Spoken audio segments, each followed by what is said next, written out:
On December 8, 671 BCE, in the midst of the darkest time of the year, a man called Nabu-Usharlim was passing through a lonely area in the city of Ashur, when he was approached by the city's mayor, Abdar. According to a cuneiform letter that Nabu-Usharlim later sent to the Assyrian king Esarhaddon, the mayor took Nabu-Usharlim aside to tell him of two recent dreams. In the first dream, Abdar reported a child had risen from a tomb and handed him a staff, saying, "Under the protection of this staff, you will become mighty and powerful." In the second, Abdar had suddenly caught sight of a star flaring up in the dead body of the father of the king. Abdar's strange dreams are reminiscent of a famous prophecy in the Hebrew Bible, ascribed to the diviner Balaam. A star shall come out of Jacob, and a scepter shall rise out of Israel. Interpreted as a reference to David or the Messiah, Balaam's prophetic vision was later read by Christian theologians as an allusion to the Star of Bethlehem. But more generally, it announces the rise of a new ruler. And this is, sure enough, also the hidden meaning behind Abdar's dreams. Nabu-Usharlim was fully aware of the implied symbolism. Abdar, he wrote, had gathered 120 elite soldiers who had sworn an oath of allegiance to him, and was obviously eager to seize the Assyrian throne from the reigning king. He wanted Nabu-Usharlim to join his rebel group, but Nabu-Usharlim had declined.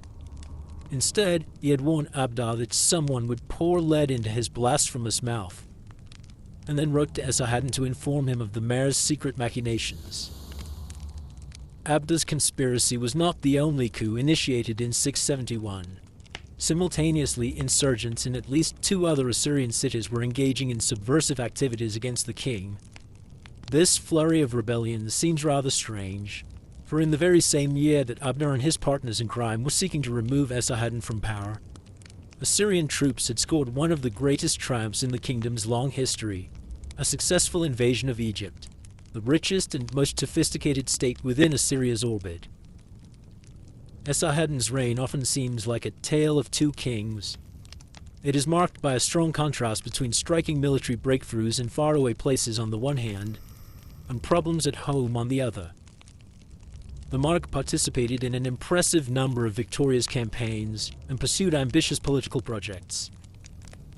But at the same time, his personal weaknesses led to a great deal of friction within the inner circle of Assyria's elite. In perhaps no other year in Assyria's long history were triumphs and tribulations, conquests and crises so closely intertwined as in 671 BCE.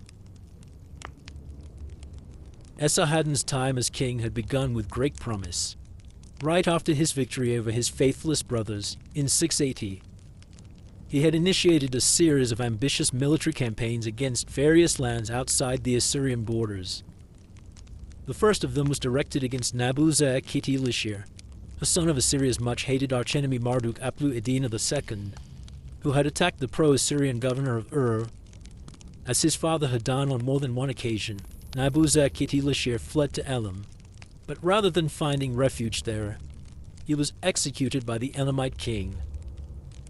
1 year later, Assyrian troops conquered Arza in the southern Levant, close to the Egyptian border, a first step in Esarhaddon's efforts to seize control of the land on the Nile. His armies also fought in Cilicia and engaged in battles against warriors from Tabal and nomadic Sumerians, although without scoring a decisive victory. The altercations with the Sumerians and with the Scythians, both famous for their equestrian skills as they menaced the ancient states of Western Asia, had continued in 678. In 677, Assyrian troops seized the Phoenician city of Sidon and captured its king, Abdi-Melkuti, like a fish from the midst of the sea. Esarhaddon had Abdi-Melkuti beheaded and turned the territory of Sidon into an Assyrian province. A few months later, he concluded a treaty with the king of Tird, Sidon's eternal competitor, to consolidate Assyria's commercial interests in the eastern Mediterranean. In the meantime, an Assyrian expedition force ventured into unknown territories on the eastern edges of the Arabian Peninsula, a region called Barzu, where it defeated a number of Arab kings and queens and conquered, among others, the cities of Dararnu and Katarba, modern Iran and Qatif. The northern parts of the Arabian Peninsula were frequent targets of Assyrian military pressure as well, and in the east a campaign against Median chieftains led Assyrian troops far into central Iran. In 675, an Elamite attack on Separ required another Assyrian intervention in Babylonia. Esarhaddon had Shumu-Iddina, the mayor of Nippur, Kuduru, a son of a Dukurian chieftain, and a few other high-ranking Babylonians deported to Nineveh, where, among other tasks, they were set to work copying learned cuneiform texts. These were impressive military achievements, but Esarhaddon also experienced several serious setbacks. Campaigns against a certain Mugarlu, king of Melid, modern Malaysia in eastern Anatolia, and later of Tabal, and against the land of Manaya, northeast of Assyria, proved unsuccessful. Assumptions that a lunar eclipse pointed to Mugalu's imminent death, and prophetic utterances made in the name of the goddess Ishtar about Melid's impending destruction, turned out to be wishful thinking. Even worse, an ambitious military campaign undertaken by Assyrian troops late in 674 against Egypt ended in complete failure. Unsurprisingly, the episode does not feature in any of Esarhaddon's own inscriptions, but the Babylonian Chronicle is quite clear about the outcome of the operation. On the 5th day of the month of Adaru, the 12th, the Assyrian army was crushed in Egypt. Among the repercussions of the defeat were a series of defections by Assyrian allies, including Ashkelon and Tyre, on the eastern Mediterranean shore. The king had much to answer for, and members of the Assyrian elite began to have serious doubts about his fitness for office. With the aforementioned string of misadventures severely compromising his reputation, Esarhaddon found it necessary to compose, a few months after the Egyptian debacle, an apologetic inscription justifying the circumstances under which he had become king. In addition to reinforcing his legitimacy, an important purpose of the text was to set the stage for the arrangement that he made at about the same time for his own succession. Its centerpiece was the nomination of a youngest son of his, Ashurnasirpal, as crown prince of Assyria, a step that meant for better or worse. But Esarhaddon was about to repeat history. He himself, after all, had been a younger child as well and not the original heir apparent.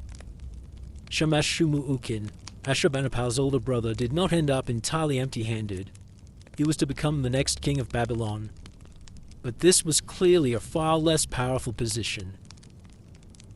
Ashurbanipal's appointment in the early spring of 672 BCE was accompanied by an elaborate ceremony. Members of the Assyrian elite, Assyrian citizens, and foreign vassals had to swear a long series of oaths to demonstrate their loyalty to the king and his new crown prince. The oath-takers were not only required to protect Ashurbanipal and be willing to fall and die for him, but also had to vow that they would inform on anyone who had even the slightest reservations about the succession arrangement. Esarhaddon was clearly extremely anxious about people not being happy with his nomination of Ashurbanipal as the new heir apparent. And indeed, even within his inner circle, there was apparently considerable uneasiness about the decision. Esarhaddon's chief exorcist, Adad-Shumu'usur, praised it with somewhat poisoned words. "What has not been done in heaven, my lord the king has done on earth and shown us. You have donned a younger son of yours with the diadem, and have entrusted to him the kingship of Assyria. Your eldest son, in the meantime, you have set to the kingship of Babylon. You have placed the first on your right, and the second on your left side." The nomination of the king's eldest son, Shamash-Shumuukin, as crown prince of Babylon, was a result of Esarhaddon's decision to abandon the radical anti-Babylonian politics of his father and rebuild Babylon. Dealing with Babylon was always a political minefield for Assyrian kings, regardless of the specific approach they took. And it is likely that some of the internal opposition Esarhaddon faced resulted from the more conciliatory attitude he showed toward the famous city. Esarhaddon had to walk a fine line here. In his inscriptions, he had to explain why it was necessary to rebuild Babylon, while at the same time making sure not to openly criticize his own father, Sennacherib, for the catastrophic attack that had devastated the city in the first place. The solution, found by Esarhaddon's scribes, was to place the blame squarely on the Babylonians themselves, and to picture the events through a theological lens. Before my time in the reign of a previous king, bad omens occurred in Sumer and Akkad, i.e. Babylonia. The people living there were answering each other yes for no and were telling lies. They put their hands on the possessions of the Esagil temple, the palace of the gods, and sold gold, silver, and precious stones from its treasury to buy military assistance. The god Marduk thereupon became angry and plotted to level the land and destroy its people. The river Aratu, i.e. the Euphrates, became a huge flood, like the deluge, and turned the city, its dwellings, and its shrines into ruins. The gods and goddesses dwelling there went up to the heavens. The people were distributed among the foreign riffraff and became slaves. The merciful god Marduk had initially written that the calculated time of its, i.e. Babylon's, abandonment should last 70 years.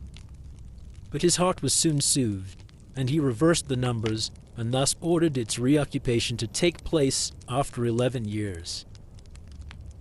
This stands out as one of the most carefully crafted examples of spin found anywhere in the large corpus of Assyrian royal inscriptions.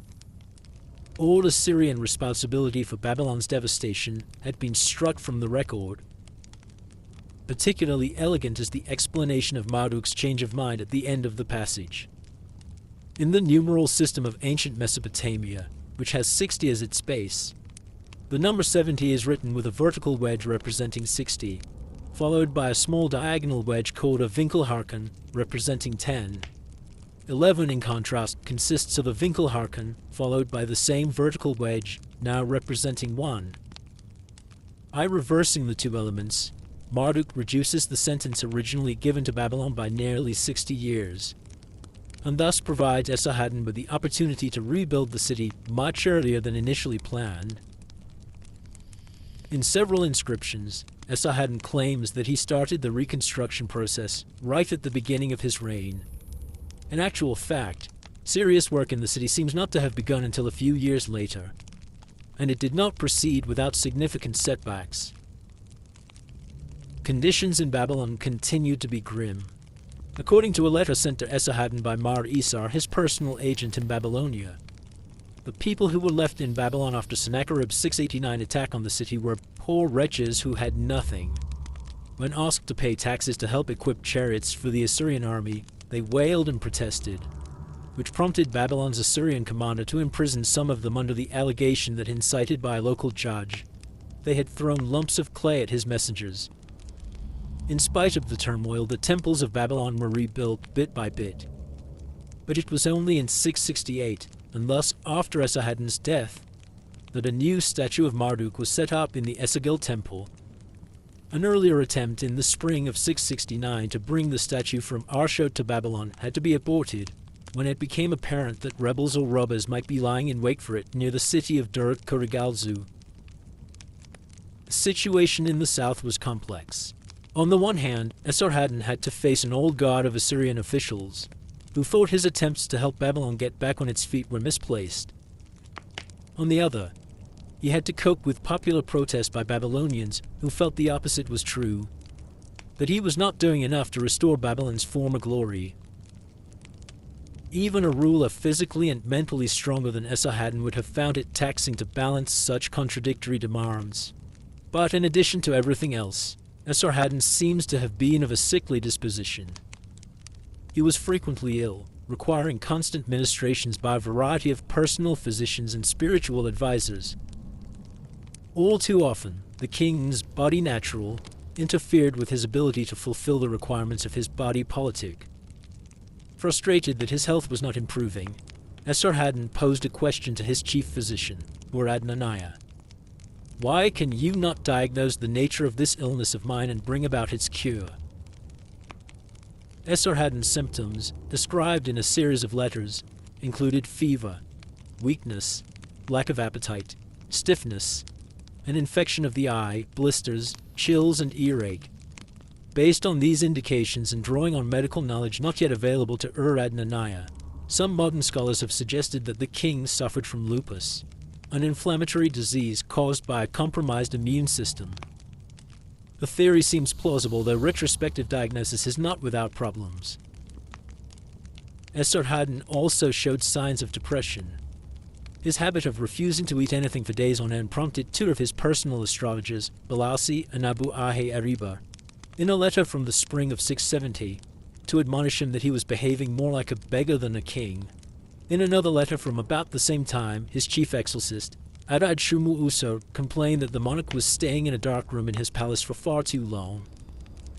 He reminded him that such behavior was not in line with his royal duties as a proper representative of the sun god. The king, the lord of all the lands, is the very image of Shamash. He should keep in the dark for half the day only. Like Balassi and Nabu Ahe Ariba, Adad Shumu Usur recommended as a remedy that the king eat food and drink wine. There was, however, a bright spot: the successful Egyptian campaign of 671. Despite the failed operation 3 years earlier, Esarhaddon remained determined to conquer the land on the Nile.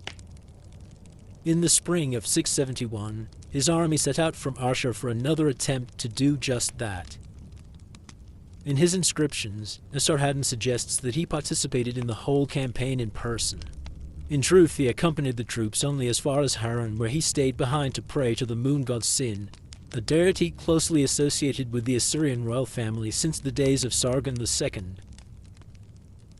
The army continued its march westward, and after restoring Assyria's authority over Tyre, headed straight for the Egyptian border. Royal inscriptions reveal that the soldiers moved from Akku in the region of Samaria to the city of Rapihu, modern Rafah in the southern Gaza Strip. From here, the easiest road to Egypt would have been the Vir Maris, the sea road, along the Mediterranean coast. This presumably was how the Assyrian army had tried to enter Egypt in 674, when it had been defeated near Philae in eastern Egypt. But the Assyrians knew now that the Egyptians were well prepared to block this road. The leader of the Assyrian troops, probably Esarhaddon's chief eunuch, Ashurnasir, decided to surprise the enemy by taking an alternate route through the Sinai Desert, moving southward initially, and then turning sharply to the west. Turkish forces used the same strategy in 1915 during World War I, when trying to reach Ismailia from Beersheba. Crossing an inhospitable desert with a large army poses enormous logistical challenges. The Assyrian troops had gained some experience with arid terrain during their earlier campaign against Barzu, but they would not have been able to travel the Sinai Desert without support from a number of Arab tribes, who likely supplied them with camels, water skins, and guides. Even so, the obstacles were huge. Esarhaddon's inscriptions describe a journey of altogether 390 kilometers, 242 miles, over mighty sand dunes. Some areas, they state, were full of two-headed snakes whose venom or touch is deadly, and yellow snakes spreading their wings. These were most likely not actual animals, though. The Greek historian Herodotus, writing some 200 years later about the same general area, claimed to have seen large numbers of bones of winged serpents there. And both he and Esarhaddon may have been alluding to the fossilized amphibian remains found at sites such as Maktesh Ramon in the southern Negev desert. Yellowish in color, some of them look as though they might have wings. Passing such a sight must have been both terrifying and exhilarating, and certainly surreal for the Assyrian soldiers. Eventually, the Assyrian caravan arrived at Magdalu, a fortress town located near the Isthmus of Suez. The biblical Exodus story calls it Migdar. From here, the troops began the final leg of their expedition. On their way to the Nile, they met Egyptian armies on 3 occasions that tried but failed to stop their advance. After a journey of some 1,850 kilometers, 1,150 miles in all, they finally arrived at the royal city of Memphis. Its defenders, unprepared to engage in serious siege warfare, offered little resistance. And on the 22nd day of the summer month of Tammuz, more than 3 months after their departure from Ashur, the Assyrians took the city.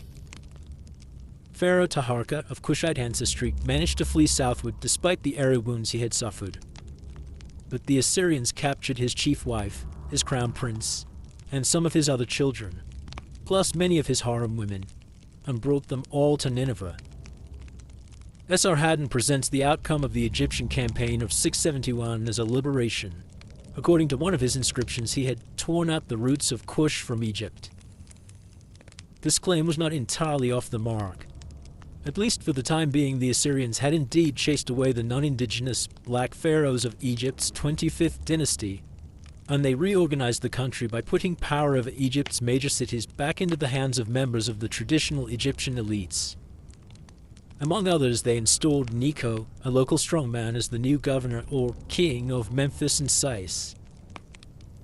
But even if some Egyptians had considered the Cushites oppressors, they cannot have liked their new Assyrian overlords any better, for real independence was surely not what Esarhaddon had in mind for Egypt. He gave the Egyptian cities and even some of their rulers Assyrian names, assigned Assyrian agents to each of them, and imposed taxes and tribute on his new Egyptian subjects. Unlike later conquerors of Egypt, from the Persians to the Greeks and Romans, Esarhaddon seems, moreover, to have made no effort to present himself to the Egyptian people in the traditional role of a pharaoh, or to be depicted in the temples with a pharaoh's characteristic double crown or customary dress. The Egyptians must also have resented the fact that Esarhaddon's troops took so much booty back to Assyria. Royal tiaras, statues, and precious stones, utensils made of silver, gold, bronze, and ebony, horses, oxen, sheep, and much more. 3 statues of Pharaoh Taharka and one of the Egyptian goddess Anuket were found during excavations at Esarhaddon's palace on Nebi Yunus in Nineveh. People were brought to Assyria as well. Some were from Egypt's leading families, for example Necho's son Pasamtik, and served as hostages. But there were also significant numbers of Egyptian specialists, from charioteers, archers, and shield-bearers, to incantation priests and dream interpreters, from veterinarians, scribes, and snake charmers to singers, bakers, and brewers. The Assyrians had been aware of the great achievements of Egyptian civilization for some time. Now they were able to access them directly. The new Assyrian Egyptomania even had an impact on the style of some of the reliefs created during the reign of Esarhaddon's successor, Ashurnasirpal. For the Egyptians, the Assyrian conquest of their land was a traumatizing blow, initially repressed and nowhere mentioned in the official historiography of the country. It was only much later, in several popular Egyptian stories, that the subject was taken up again. In the Assyrian Empire, in contrast, the campaign of 671 was an event celebrated in numerous royal inscriptions, some of a monumental character.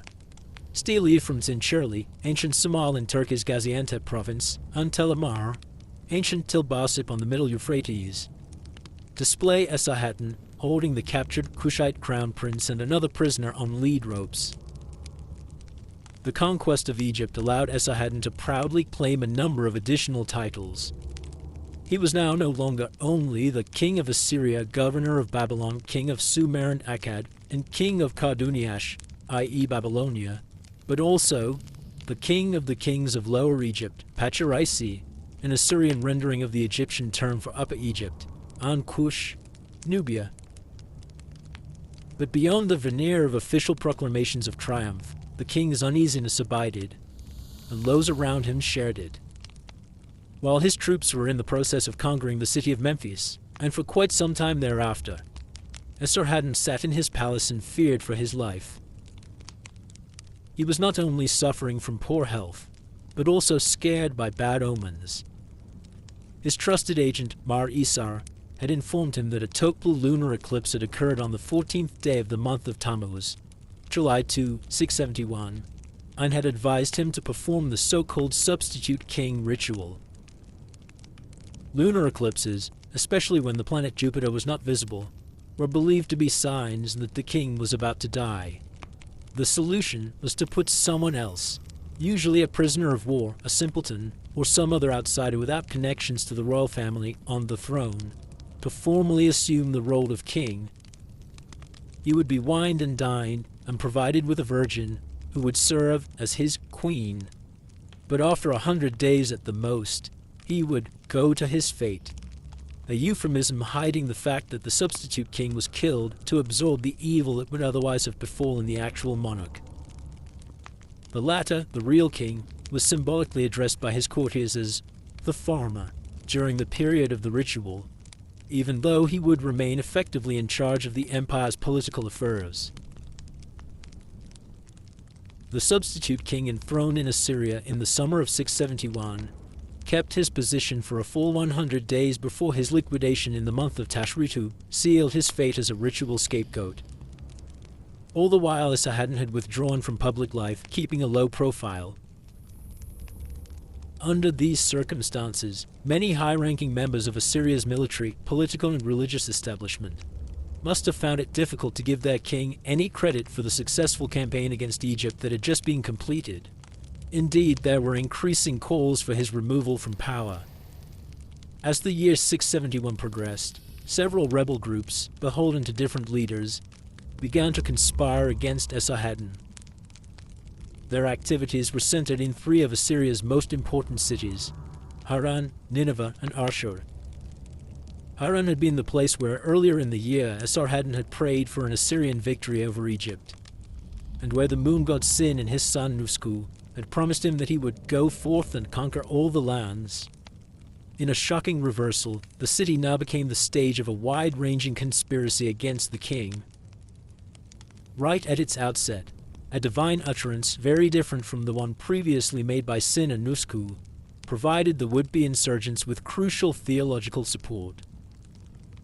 As reported in a letter, a slave girl from the household of a certain Baal-Ahu-Usur, who lived on the outskirts of Haran, had suddenly started to prophesy, saying, "It is the word of Nusku.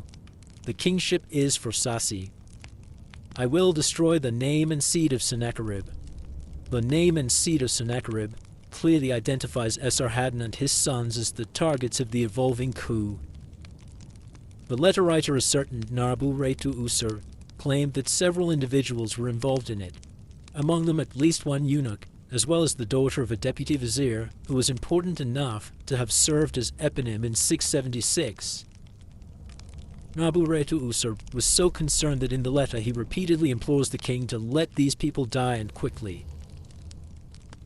At the same time, feeling a need to assure Esarhaddon of his personal loyalty, he offers supplications to serve as a kind of counter-prophecy to the words of the slave girl.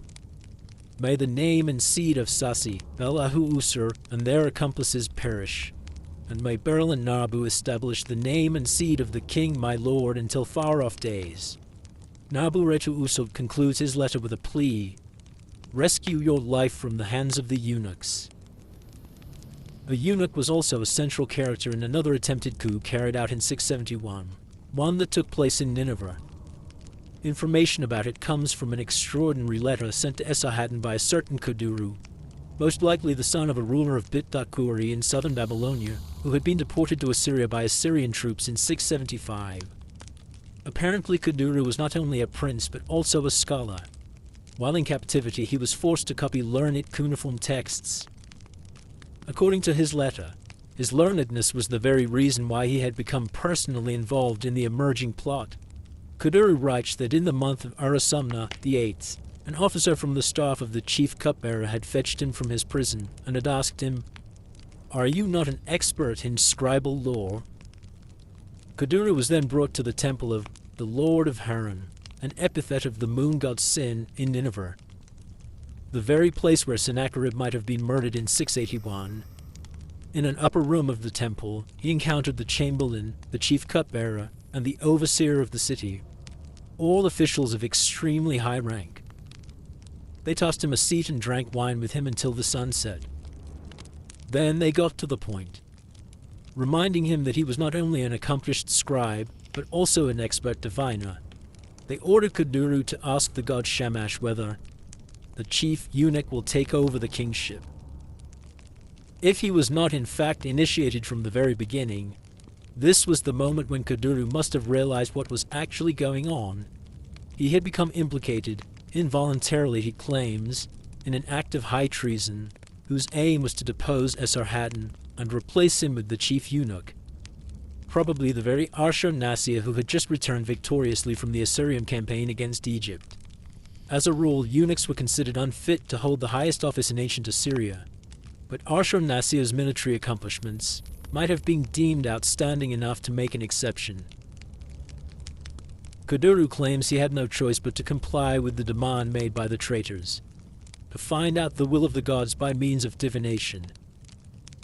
Because it would have been too conspicuous to slaughter a lamb and inspect its entrails, which would have been the standard procedure, he resorted to the less eye-catching art of lecanomancy, that is, oil divination.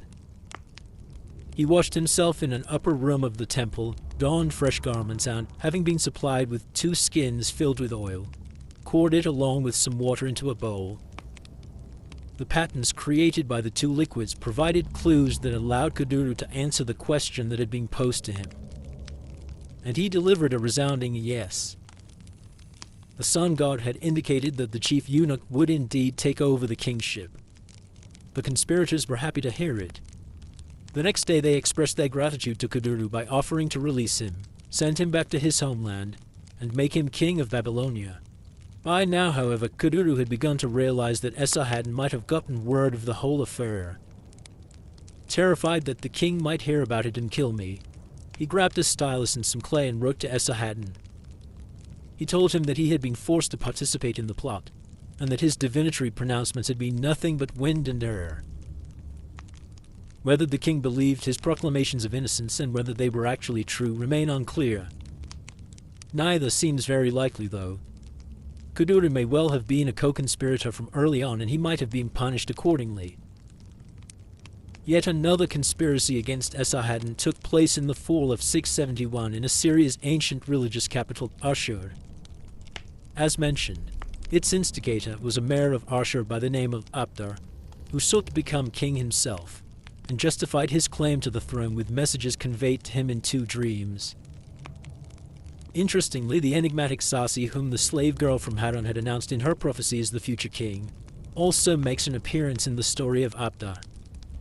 Nabu Ushadim, Esarhaddon's informer, suggests that Sasi was in some way involved in the conspiracy. He adds that an earlier letter that he had written about the events had gotten into Sasi's hands and disappeared. High treason had become almost routine in Assyria in the fall of 671 BCE. 3 conspiracies took place during this time, each hatched in a major Assyrian city, and supported by some of the highest-ranking officials of the Assyrian Empire. Yet sick, weak, and weary as he was, Esarhaddon managed to survive these well-planned attempts to remove him from power. The reason why may be found in the king's controversial rise to the throne. Esarhaddon had never forgotten his time as crown prince, when the machinations of his brothers had led to his temporary exile from the Nineveh court and the eventual murder of his father Sennacherib. Fully aware that he himself and his crown prince Ashurnasirpal could fall prey to a similar plot, the king took measures to prevent a repetition of the events of 681. Among other things, he refashioned the heavily fortified armories of Nineveh and Karla into residential quarters for himself and parts of his family. Here he was better protected against possible assassination attempts than in the palaces where he had previously lived. Even more important, though, was Esarhaddon's transformation of Assyria into a new kind of surveillance state. Survival, the king may have realized, with John le Carre's Jim Prideaux, is an infinite capacity for suspicion. Unlike in previous times, during Esarhaddon's reign, the denunciation of unreliable political elements was now no longer only encouraged, but became a duty for every Assyrian citizen, whether male or female, high or low. When swearing loyalty to Esarhaddon and Ashurnasirpal in 672, all Assyrians and all vassal rulers had to commit to a requirement that makes this abundantly clear. If you hear any evil, improper, ugly word, which is not seemly nor good to Ashurnasirpal, the great crown prince designate, either from the mouth of his enemy or from the mouth of his ally, or from the mouth of his brothers or from the mouth of his uncles, his cousins, his family, members of his father's line, or from the mouth of your brothers, your sons, your daughters, or from the mouth of a prophet, an ecstatic, a dream interpreter, or from the mouth of any human being at all, you shall not conceal it, but come and report it to Ashurnasirpal, the great crown prince designate, son of Esarhaddon, king of Assyria. Even though it would be anachronistic to compare Esarhaddon's Assyria to the totalitarian states of the 20th and 21st centuries, it is hard not to sense a certain Stalinist spirit in this passage, with its open encouragement of spying on one's closest family members. Of particular interest, moreover, is the specific concern of the clause with disparaging political comments by prophets, ecstatics, and dream interpreters. With almost uncanny precision, it anticipated what actually happened just a year or so after the oath ceremonies of 672, when the conspirators in Haran relied on the utterances of a prophet Harris. Those in Nineveh requested a Babylonian expert to perform oil divination, and in Ashur, Abda found encouragement for his dangerous ambitions in 2 dreams. Despite their considerable military strength and the divine reassurances they received, Esarhaddon's enemies were unable to carry out their subversive plans. In the end, they were all betrayed. The loyalty oaths sworn by the king's Assyrian subjects in 672 actually worked. The conspiracies in Haran, Nineveh, and Ashur, and numerous other acts of insubordination, are known today because people from all over the empire and from all walks of life did inform the king about the political mood in their personal and professional spheres. They flooded him with letters, found some 2.5 millennia later at Nineveh, about activities they deemed suspicious. Some of these letters were anonymous, while others were written by people who tried to ingratiate themselves with the king by expressing their devotion to him in the most obsequious terms. Why should I not embrace the ground where the tracks of the chariot of the king my lord pass by, is how the astrologer Nabu Ahe Ariba puts it when writing to Esarhaddon in the summer of 671. Occasionally, the accusations made by the letter writers veer into the hysterical. An anonymous informer from Gozana, for example, informs the king that Tarsi, a powerful official, and his wife Zaza had taunted royal messengers, and that Zazar and the unnamed wife of a local priest were engaged in drawing down the moon from the sky, an act of witchcraft that had to be punished in the view of the letter writer by death. The same writer then accuses a chariot driver of having laid his hands on a ritual implement and having said, "Someone bring me an iron knife so I can cut off its pointed part and stick it into the governor's ass." It is often quite difficult to establish whether denunciations like these were based on fact or fiction. Most of the people who felt a need to blow the whistle on their fellow citizens in 671 were probably ordinary Assyrians with axes to grind. But a few may have been professional informers. Nabu Ushalem, for instance, who wrote to Esarhaddon about Abda's conspiracy in Ashur, begins his message by stating, "Because of what I see and hear and betray to the king my lord, because of this, many people hate me and are plotting to kill me." The remark brings to mind the famous eyes and ears of the king, who, according to Herodotus, Plutarch, and other Greek authors, spied on behalf of the rulers of the Persian Empire. It also reveals that being a professional snoop did not make one a particularly beloved member of the community in ancient Assyria. Esarhaddon not only employed spies to observe what was going on, apparently he also infiltrated some of the leading circles of Assyria's main cities with agents provocateurs. The task of these men was to actively incite their targets to start a rebellion or to entrap them into discussing the possibility of doing so, in order to establish whether they were loyal subjects of the king or traitors who had to be eliminated.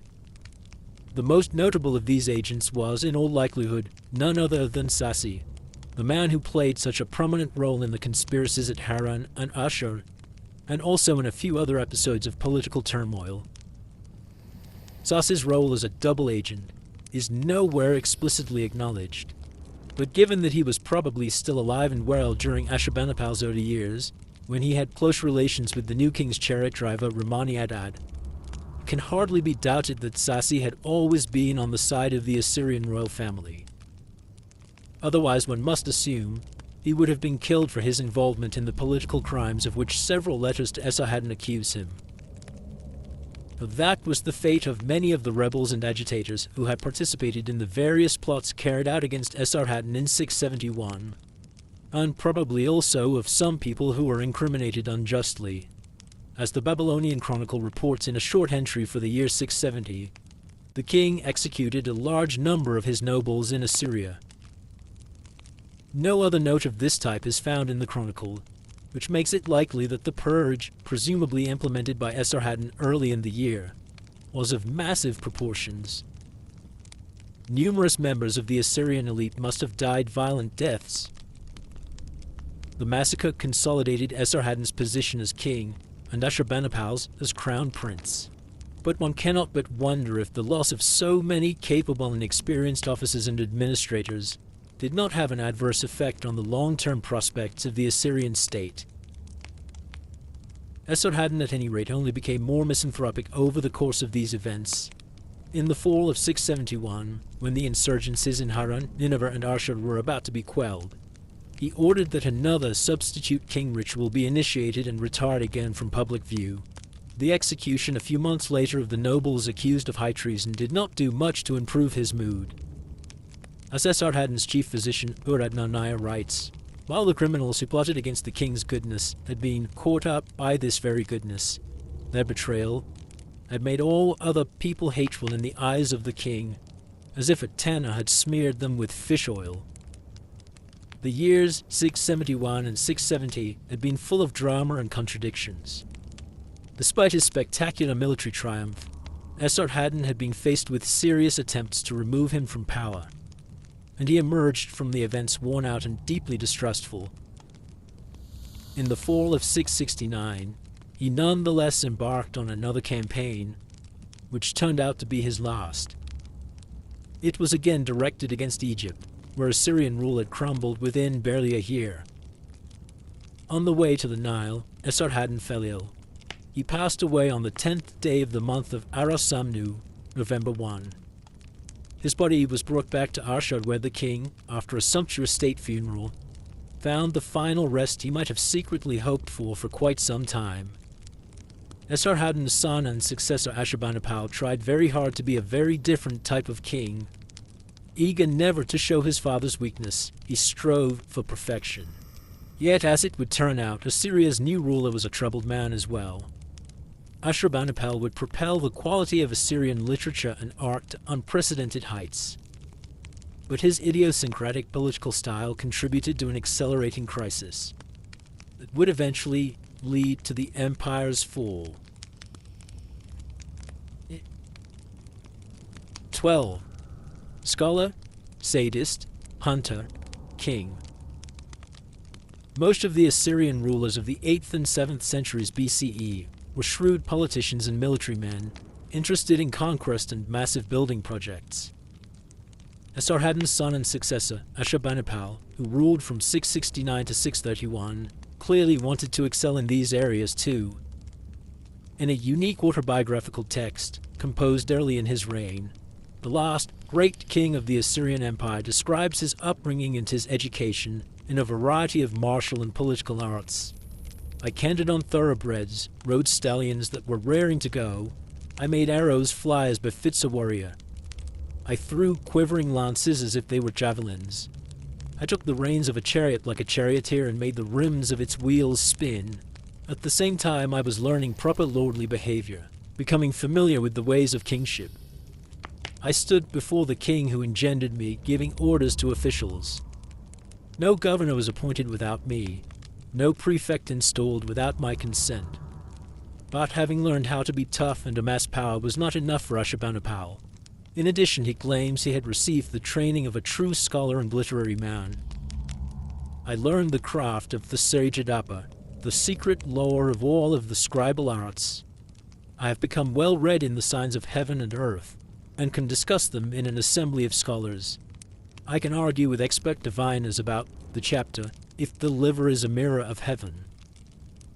I can resolve complicated divisions and multiplications that do not have an easy solution. I have read cunningly written texts in obscure Sumerian and Akkadian that are difficult to interpret. I have carefully examined cuneiform signs on stones dating from before the flood, whose meaning is sealed, inaccessible, and confusing. Ashurbanipal wanted it all. He had the ambition to be a true Renaissance man, or to be less anachronistic, a new Gilgamesh. Like the famous hero of yore, first an explorer and warrior, then a sage, Ashurbanipal wished to combine the qualities of the conqueror with those of the philosopher king. The passage about his intellectual upbringing alludes in fact to a line from the beginning of the Babylonian Gilgamesh epic. He saw the secret and uncovered the hidden. He brought back instruction from before the flood. As king, Ashurbanipal left a record that asserted in no uncertain terms that his reign lived up to his lofty ambitions. In his autobiography, he describes the effects of his rise to power as nothing short of miraculous. The enemy's readied weapons eased to rest. They dissolved their well-organized battle array. Brazen men calmed down. Within city and household, no one took anything from his neighbor by force. A traveler on his own walked in safety on remote roads. Violent crimes did not occur. Even nature had to adapt to the new period of harmony and prosperity that had begun with Ashurbanipal's rule. In a long text from the 640s, the king claims that upon his accession, the god Adad released his rains, and Ea opened up his springs. Grain was 5 cubits high in its furrow, and ears of corn were 5/6 of a cubit long, about 38 centimeters or 15 inches. Orchards were lush with fruit, and cattle gave birth to their young. During my reign there was plenitude and abundance. Several modern scholars have endorsed the idea that Ashurbanipal's rule brought knowledge, progress, and general welfare. The French Assyriologist René Labat, calling the king enlightened, stresses his learnedness at his investment in creating the enormous tablet collections discovered at Nineveh. According to Labat, Ashurbanipal is the living proof that the archaeologist Jacques de Morgan had been utterly wrong when describing the Assyrian as neither an artist nor a literary man nor a legal scholar. The Austrian historian Sebastian Fink argues that Ashurbanipal showed so keen an understanding of supply and demand and the development of prices that he should be considered a true economic expert. And the Japanese Assyriologist Sanai Ito goes so far as to call Ashurbanipal a humanist, albeit with a question mark, because the king, she claims, treated his interlocutors on the diplomatic stage equally, showed pity to defeated enemies, was willing to communicate with people high and low, and allegedly believed in good intentions. To be sure, there are aspects of the king's reign that cannot fail to impress. Among them, most notably, the royal libraries at Nineveh, and the highly accomplished bas-reliefs that line the walls of Ashurbanipal's palaces. Modern scholars seeking to reconstruct the intellectual world of ancient Mesopotamia continue to rely heavily on the former, while modern museum-goers derive considerable aesthetic pleasure from looking at the latter. For most people of the 7th century BCE, however, the sophisticated literary and visual culture of the Assyrian royal court was of little consequence. Other factors that define Ashurbanipal's reign were more important. When one reads between the lines of Ashurbanipal's own inscriptions and takes other sources, such as letters and economic texts, into account, a picture emerges that is quite different from the one the king himself sought to promote of his reign. Ashurbanipal's armies were involved in numerous wars, some of them long and bloody. The king's fondness for reading and studying had clearly not turned him into a pacifist. During Ashurbanipal's early years on the throne, the main focus of Assyria's military operations was Egypt, where the Kushite pharaoh Taharqa, ousted in 671 BCE, had slowly but steadily staged a comeback. After Esarhaddon's lost campaign in 669 had to be aborted, Taharqa had consolidated his position. In 667, Ashurbanipal dispatched his army to reconquer Egypt. The Assyrian vassals in the Levant and the eastern Mediterranean, among them the Judean king Manasseh and the rulers of Edom, Moab, and Cyprus, supported the Assyrian war effort with auxiliary troops, boats, and other equipment. And after defeating enemy troops in northern Egypt, the Assyrians seized Memphis a second time. Pharaoh Taharqa was forced once more to flee southward, where he died shortly thereafter. Several petty rulers in northern Egypt who had conspired with him were taken prisoner and brought to Nineveh. One of them was Necho of Sais, who played a particularly crucial role in Egyptian politics during this period. Realizing that Assyria was unable to rule Egypt without his cooperation, Ashurnasirpal made him swear a new loyalty oath and sent him back to Egypt. In the meantime, Taharqa had been replaced by his nephew, Tanutamon, who was eager to take back control from the newly installed Assyrian officials. His attempts to re-establish Kushite rule prompted yet another Assyrian invasion of Egypt, carried out at some point between 666 and 664 BCE. Ashurbanipal's troops were again met with little resistance. This time they marched as far south as Thebes, the famous capital of Upper Egypt, and one of the wealthiest urban centers in the world. After conquering the city, the Assyrian soldiers went on a looting spree.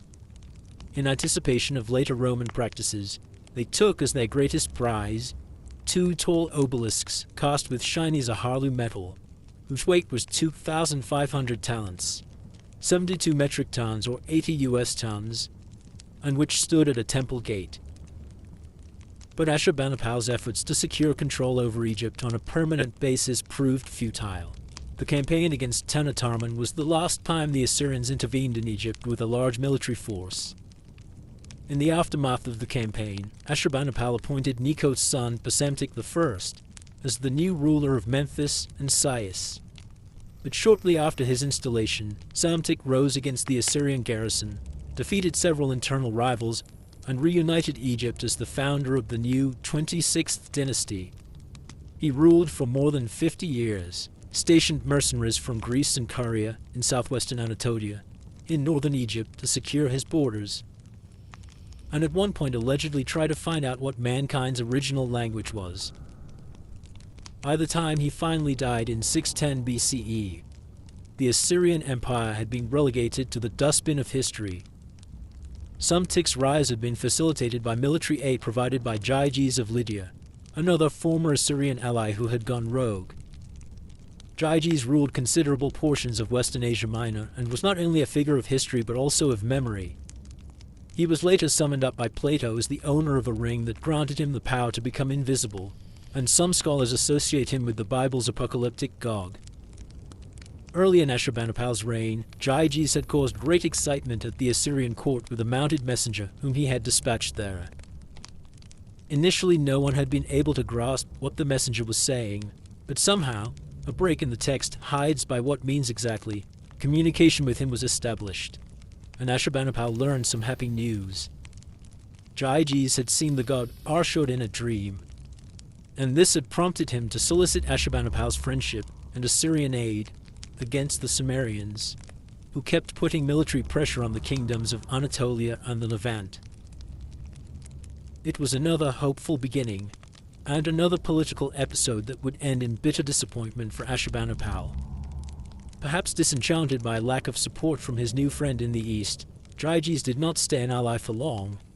Instead, he turned against Assyria and helped Ashurbanipal's enemy, Psamtik, gain his independence. For the Assyrian king, Gyges' defection was a grim setback. That the Lydian ruler was later swept away by the Sumerians was of little consolation to him. Just like his attempts to consolidate his rule over Egypt, Ashurbanipal's efforts to wield indirect control over Western Asia Minor had been all but wasted. Another major theater of war during Ashurbanipal's reign was Elam in western Iran, where Assyrian armies intervened on several occasions. Elam's political landscape was extremely fragmented, with numerous contestants vying for power. This facilitated short-term advances by Assyrian troops, but made it hard for them to take full control of the country. In 653, the Elamite king Taimon, the very image of a demon as he was described by Ashurbanipal, tried to turn the tables by launching his own surprise attack on the Assyrian heartland. But Assyrian spies had learned about his plans, and Ashurbanipal initiated a counteroffensive. The Elamites were forced to retreat, with Assyrian troops in hot pursuit. Eventually, the two sides met at Tilpuber on the Ule River, the modern Karun in western Iran, where a pitched battle ensued, later depicted in Nineveh on bas-reliefs possibly influenced by Egyptian models. The Assyrians prevailed, and a common soldier cut off Teman's head, which was sent to Assyria and put on display in a series of victory parades. Omanagash, an Elamite prince who had earlier, together with 60 family members, fled to Assyria, was installed as king of Edom, and his younger brother, Tamaritu, became ruler of the city of Hidaru. In inscriptions from later in his reign, Ashurnasirpal suggests that he had personally participated in the campaign that led to Teman's disastrous defeat. He even claims to have been the one who cut off Teman's head. But the king's earliest account of the operation tells a very different story. It begins with Ashurnasirpal asking the warrior goddess Ishtar to grant him victory over the evil Elamite king, which the goddess, swayed by his tearful entreaties, promises to do. Then, during the night, a professional seer lay down and saw a dream. The goddess Ishtar, who resides in Arbela, came towards me. She had quivers hanging on her right and left, was holding a bow at her side, and was unsheathing a sharp sword ready to do battle. You, Ashurnasirpal, stood before her, and she was speaking to you like a mother, saying, "You are looking forward to waging war, but I myself am about to set out towards my destination, the battlefield." You then said to her, "Wherever you go, O Lady of Ladies, let me go with you." She replied to you, "You shall stay in the place where you currently are. Eat food, drink wine, make merry, and revere my divinity. In the meantime, I will go and accomplish this task. Your face shall not become pale, your feet shall not tremble. You shall not wipe off your sweat in the thick of battle." She took you into her sweet embrace and protected your entire body. Fire flared up in front of her, and furiously she went off and advanced towards Teman, the king of Elam. It was a remarkable divine epiphany, and a convenient one for the king, to whom it was immediately reported. In fact, it seems almost too convenient. So much so that one suspects the supposed revelation was nothing of the sort, but an excuse manufactured by Ashurnasirpal. Whatever the case, Ashurnasirpal must have been delighted by the prospect of being relieved of the duty of going to war. Earlier Assyrian kings had not fought on the front lines either, but had at least often been present at some distance when their troops met the enemy in battle. Ashurnasirpal, in contrast, simply stayed home, recited some prayers, and enjoyed himself. Given the belligerent rhetoric of his royal inscriptions, which emphasized the king's prowess and his expertise with various types of weapons, many of his subjects must have been irritated by this failure to show up in a moment of actual crisis, interpreting it as a lack of courage, and the whole incident, including the dream episode, may have shaped Ashurnasirpal's later image as a lazy pleasure seeker. Not only did the events of 653 put a stain on Ashurnasirpal's reputation, but the outcome of the battle at Tiltuba proved to be a Pyrrhic victory, for Elam was far from being defeated. When only a year later Ashurnasirpal's brother Shamash-shuma-ukin started a rebellion, the newly appointed Elamite king, Omanagash, immediately sided with the rebels. The conflict between Ashurnasirpal and Shamash-shuma-ukin, the king of Babylon, was emotionally charged like no other war in Assyrian history. The two royal antagonists were siblings, and the two polities involved, Assyria and Babylonia, were sister civilizations that shared many cultural and religious traditions. As Ashurnasirpal's father Esarhaddon had discovered, sibling rivalry can lead to particular viciousness. Brothers can resemble each other not only in terms of their physical and mental characteristics, but also with regard to the objects they wish to possess, whether it is a woman, a throne, or a father's estate. Such mimetic desire may easily lead to bloody strife. When Esarhaddon decided to nominate a younger son of his, Ashurnasirpal, as the next king of Assyria, he had actually anticipated this possibility. Eager to placate his elder son, Shamash-shuma-ukin, and give him something of his own to satisfy his ambitions, he installed him as king of Babylon. The arrangement was a clever compromise, and might have worked, if only Ashurnasirpal had respected his brother's limited autonomy. But deeply fascinated as he was with Babylonian culture, scribal and otherwise, The temptation for him to interfere in the political and religious affairs of his brother was simply too great. As indicated by numerous inscriptions, it was Ashurbanipal who carried out or took credit for much of the building work that went on in Babylonia between 668 and 652. Thus, even within the small domain that was supposed to be his, Shamash-shuma-ukin had to play second fiddle.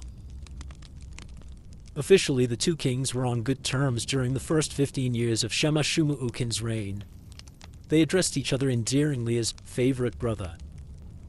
Ashurbanipal expected Shamash-shuma-ukin to perform Babylonian religious rites and to engage with traditional culture, but to refrain from carrying out trans-regional politics of his own, and Shamash-shuma-ukin lived up to these expectations.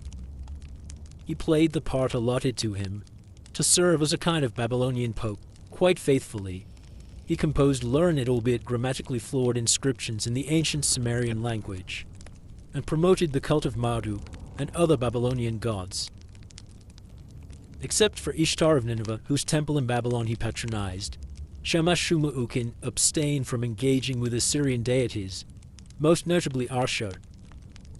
He largely shed his Assyrian identity, replacing it with a Babylonian one, but at some point he became fed up with Ashurbanipal's endless meddling and started secretly to assemble a coalition of anti-Assyrian forces, including Elamites, Arameans, Chaldeans, Arabs, and others, to cast off his brother's yoke. Ashurbanipal became aware of the emerging rebellion in the spring of 652. In a letter to the people of Babylon sent on the 23rd day of the month of Iaru II, he made a last-ditch effort to avert war. I have heard the lying words that this non-brother of me has spoken to you. They are indeed nothing but lies. Do not trust him. I swear by Ashur and Marduk, my gods, that I have never pondered in my heart nor spoken with my mouth any of the detestable things he has charged me with. If you do not want to sully yourself with him in this affair, let me see an answer to my letter immediately. But it was too late. Shamash-shuma-ukin, his non-brother, as Ashurbanipal would from now on call him, commanded the support of his Babylonian subjects, and military action became inevitable. On the 19th day of the month of Tebetu, the 10th, hostilities began. Civil wars are often more total than conventional conflicts between nations. The private becomes political in them, and the political private. The conflict between Ashurbanipal and Shamash-shuma-ukin, fought from 652 to 648 BCE, provides a good example. During its first 2 years, there were numerous clashes between Assyrian and Babylonian armies throughout Babylonia. Key cities repeatedly changed hands. Nippur, for example, initially in Shamash-shuma-ukin's camp, fell late in 651 to the Assyrians. Cuthar, in contrast, at the outset an Assyrian ally, was captured in the same year by Babylonian troops. On all of these occasions, the civilian populations, divided by conflicting allegiances, suffered considerable hardships. Several succeeding kings of Elam and a number of Arab tribal leaders sent Shamash-shuma-ukin reinforcements. One-time allies of Ashurbanipal, most notably the governor of the Sealand in the Babylonian south, a man by the name of Nabubel-shumate, changed sides and fled to Elam, an act of treason that enraged Ashurbanipal more than almost anything else. Despite several serious setbacks, by the summer of 650, the tide had turned decisively in favor of the Assyrians. On the 11th day of the month of Duzu, the 4th, they laid siege to Babylon. The cities of Borsippa, Cuthar, and Sippah were besieged as well. It may have been around this time that Shurua-Eterat, the sister of the two warring brothers, tried to talk Shamash-shuma-ukin into submitting. Her involvement in the conflict is described in a dramatized narrative known from a 4th century BCE papyrus from Egypt. Ashurbanipal, called Sarbanipal, is very much the hero, and Shamash-shuma-ukin, called Sarmugi, the villain of the story. Sarbanipal shows initially laudable restraint when he hears about Sarmugi's rebellion. Rather than retaliating right away, he is willing to give his brother a last chance. This is the point where Shurua-Eterat, whose name is rendered as Saritra, makes her appearance. Sarbanapal sends her to Babylon as his envoy to negotiate a peaceful solution with their faithless brother. Saritra mounts a chariot and sets out for her mission. Upon her arrival in Babylon, Sarmugi mocks and even physically abuses her. But Saritra stays on message, reminding her brother of her status, and pointing out that even a maidservant deserves some respect. When her appeals to Sarmugi to surrender and repent turn out to be futile, she advises him to take refuge in the temple of Marduk. Saritra then returns to report to Sarbanapal, who orders his field marshal and the Assyrian army to attack Babylon. Saritra is sent back to Babylon on yet another peace mission, but it is too late. The temple of Marduk is set on fire, and Sarmugi perishes in the flames. Of course, this tale of two brothers is a literary text and not a historical account. But what happened at Babylon toward the end of the conflict was actually not so different from the story on the papyrus. The Assyrian siege of Babylon went on for more than 2 years and brought enormous suffering. Ashurbanipal describes the situation of the people in the city in graphic terms. They ate dogs and mongooses. Their sin was great. They gnawed on animal hides, leather straps, shoes, and sandals. Instead of bread, they ate the flesh of their sons. Instead of beer, they drank the blood of their daughters. They became like corpses. The faces of the people darkened, as if by smoke, with depression and mourning. In the city squares, the young man saw the young woman naked, and the young woman the young man. Plague and illness reduced the people. Their corpses were obstructing the streets and alleys. A deadly hush had been poured out. The people's storerooms were laid waste, their fields wept and mourned, and their watercourses, which had once gushed with an abundance of water, were now filled with silt.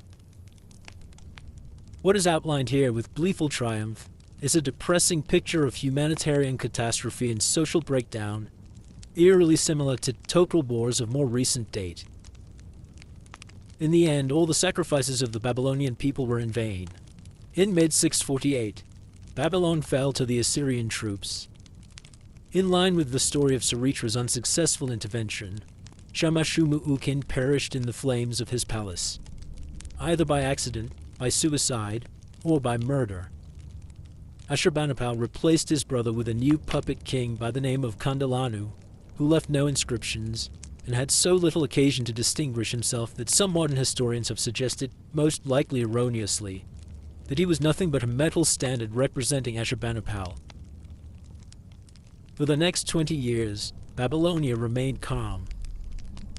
But the hatred that Ashurbanipal's brutal treatment of their land had planted in the hearts of the Babylonians would germinate, and eventually produce yet another anti-Assyrian rebellion, one finally more successful than all the others that preceded it. Throughout the civil war between Ashurbanipal and Shamash-shum-ukin, the Elamites had supported the Babylonian side. Now, with his brother out of the way, Ashurbanipal finally got his chance to take revenge for their constant interference. It proved even more devastating than the king's siege of Babylon. In 646, after much previous fighting, Assyrian troops entered the Elamite capital of Susa and engaged in an orgy of destruction. They demolished the ziggurat after stripping it of the copper horns installed on its top, sacked the palace treasuries, tore down the city's temples, and counted its gods and goddesses as ghosts, apparently an allusion to the smashing of some of the statues of the city's deities. Susa would join the other deserted Elamite cities as a home for gazelles and onagers. In the wake of the attack on the Elamite capital, statues of 19 Elamite deities and 32 Elamite kings were removed and taken to Assyria, along with the bones of the kings, which had been removed from their desecrated tombs. A statue of the goddess Nanaya, seized more than 1,000 years earlier by the Elamite ruler Kudur-Nahunte, was returned to her home city, Uruk. Nabu-bel-Shemate, finally cornered, committed suicide by proxy. His personal attendant killed him with a sword while being simultaneously stabbed to death by his master. The Elamite king, Oman-al-Dashu, preserved the corpse of the Sealan governor in Sult and sent it to Ashurbanipal, before being himself stripped of his power and ending his days as a captive at Nineveh.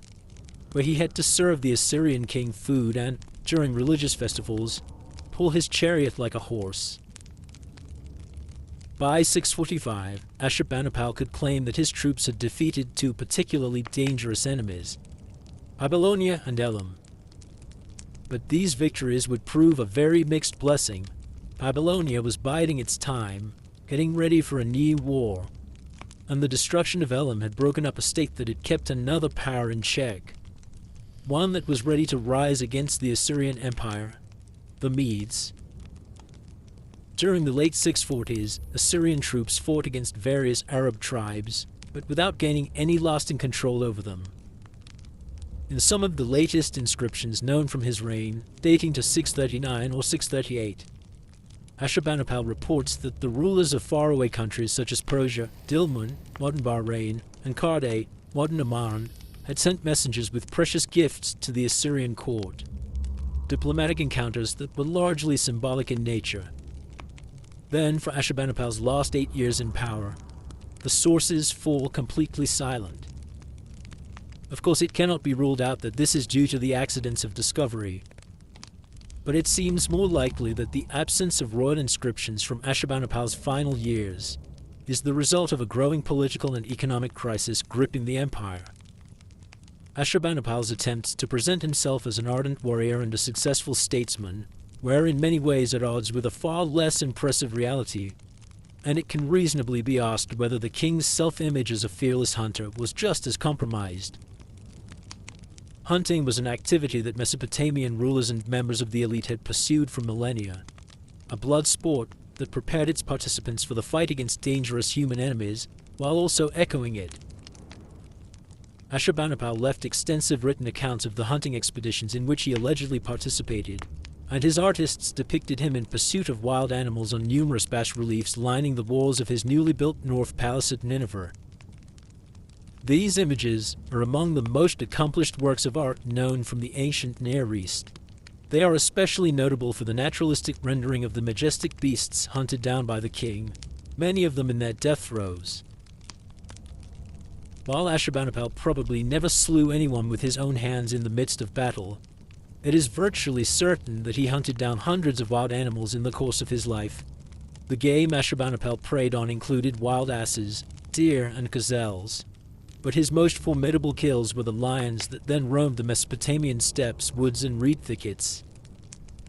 Even though smaller than those known from Africa and India, Mesopotamian lions were dangerous animals. They threatened travelers in rural communities, embodying the chaos that Assyrian kings, by virtue of their strength, were expected to overcome on their subjects' behalf.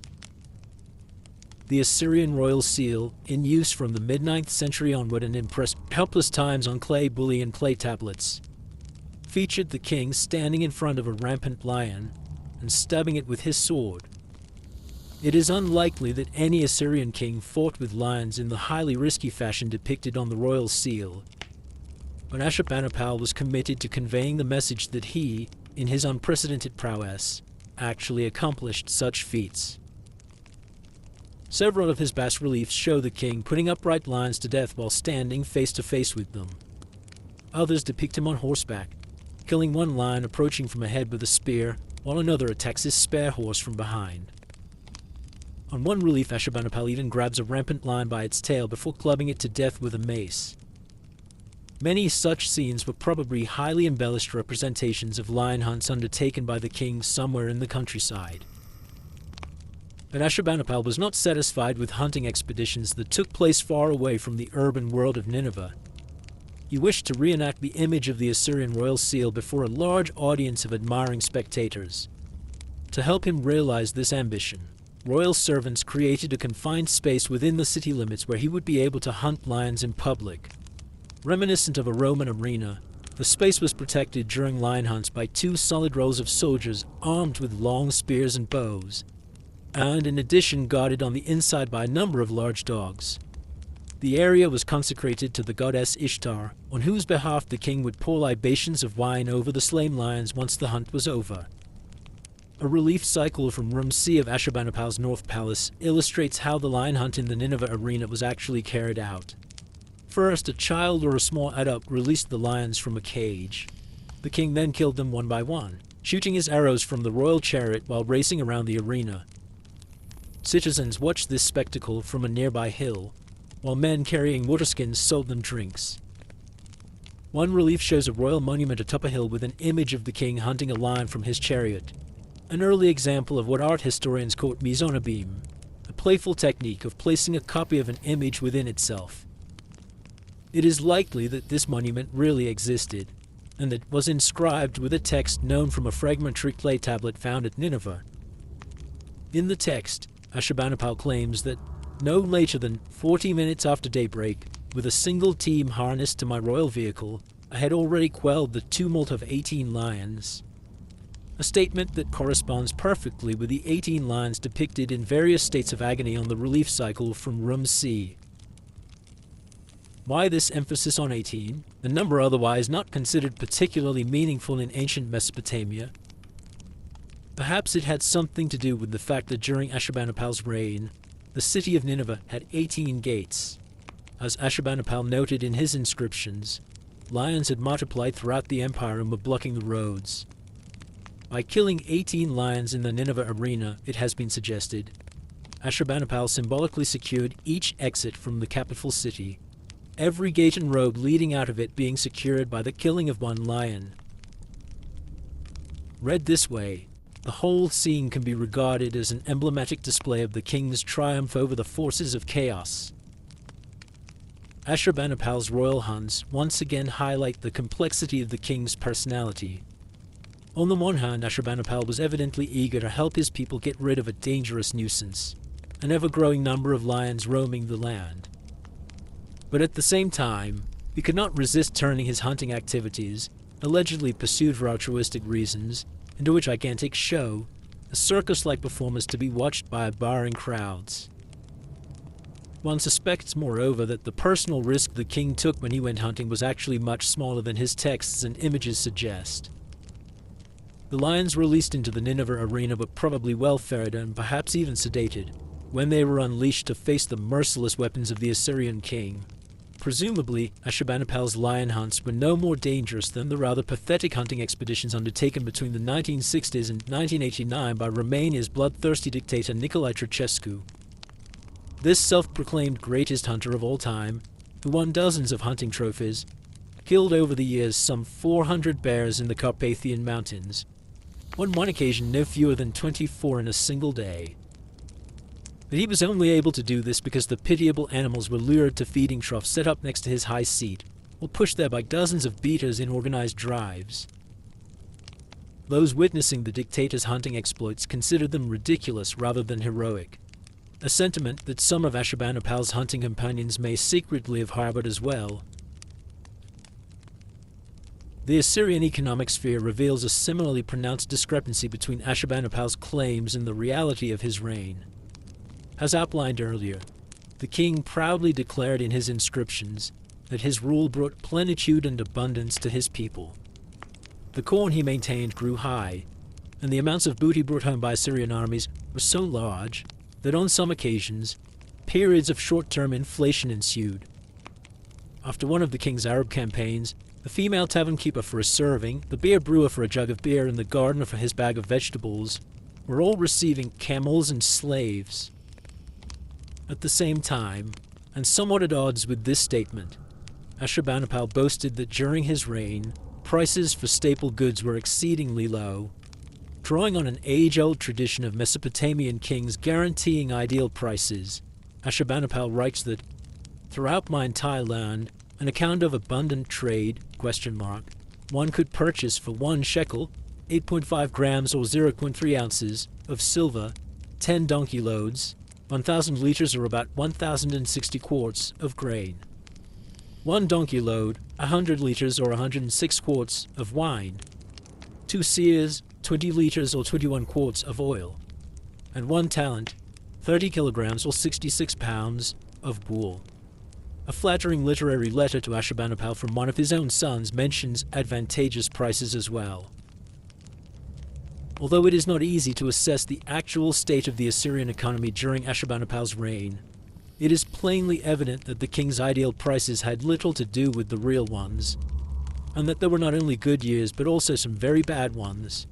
Initially, during Ashurbanipal's first decade on the throne, Assyria's economic situation seems to have been quite satisfactory, although perhaps not quite as good as the king claimed.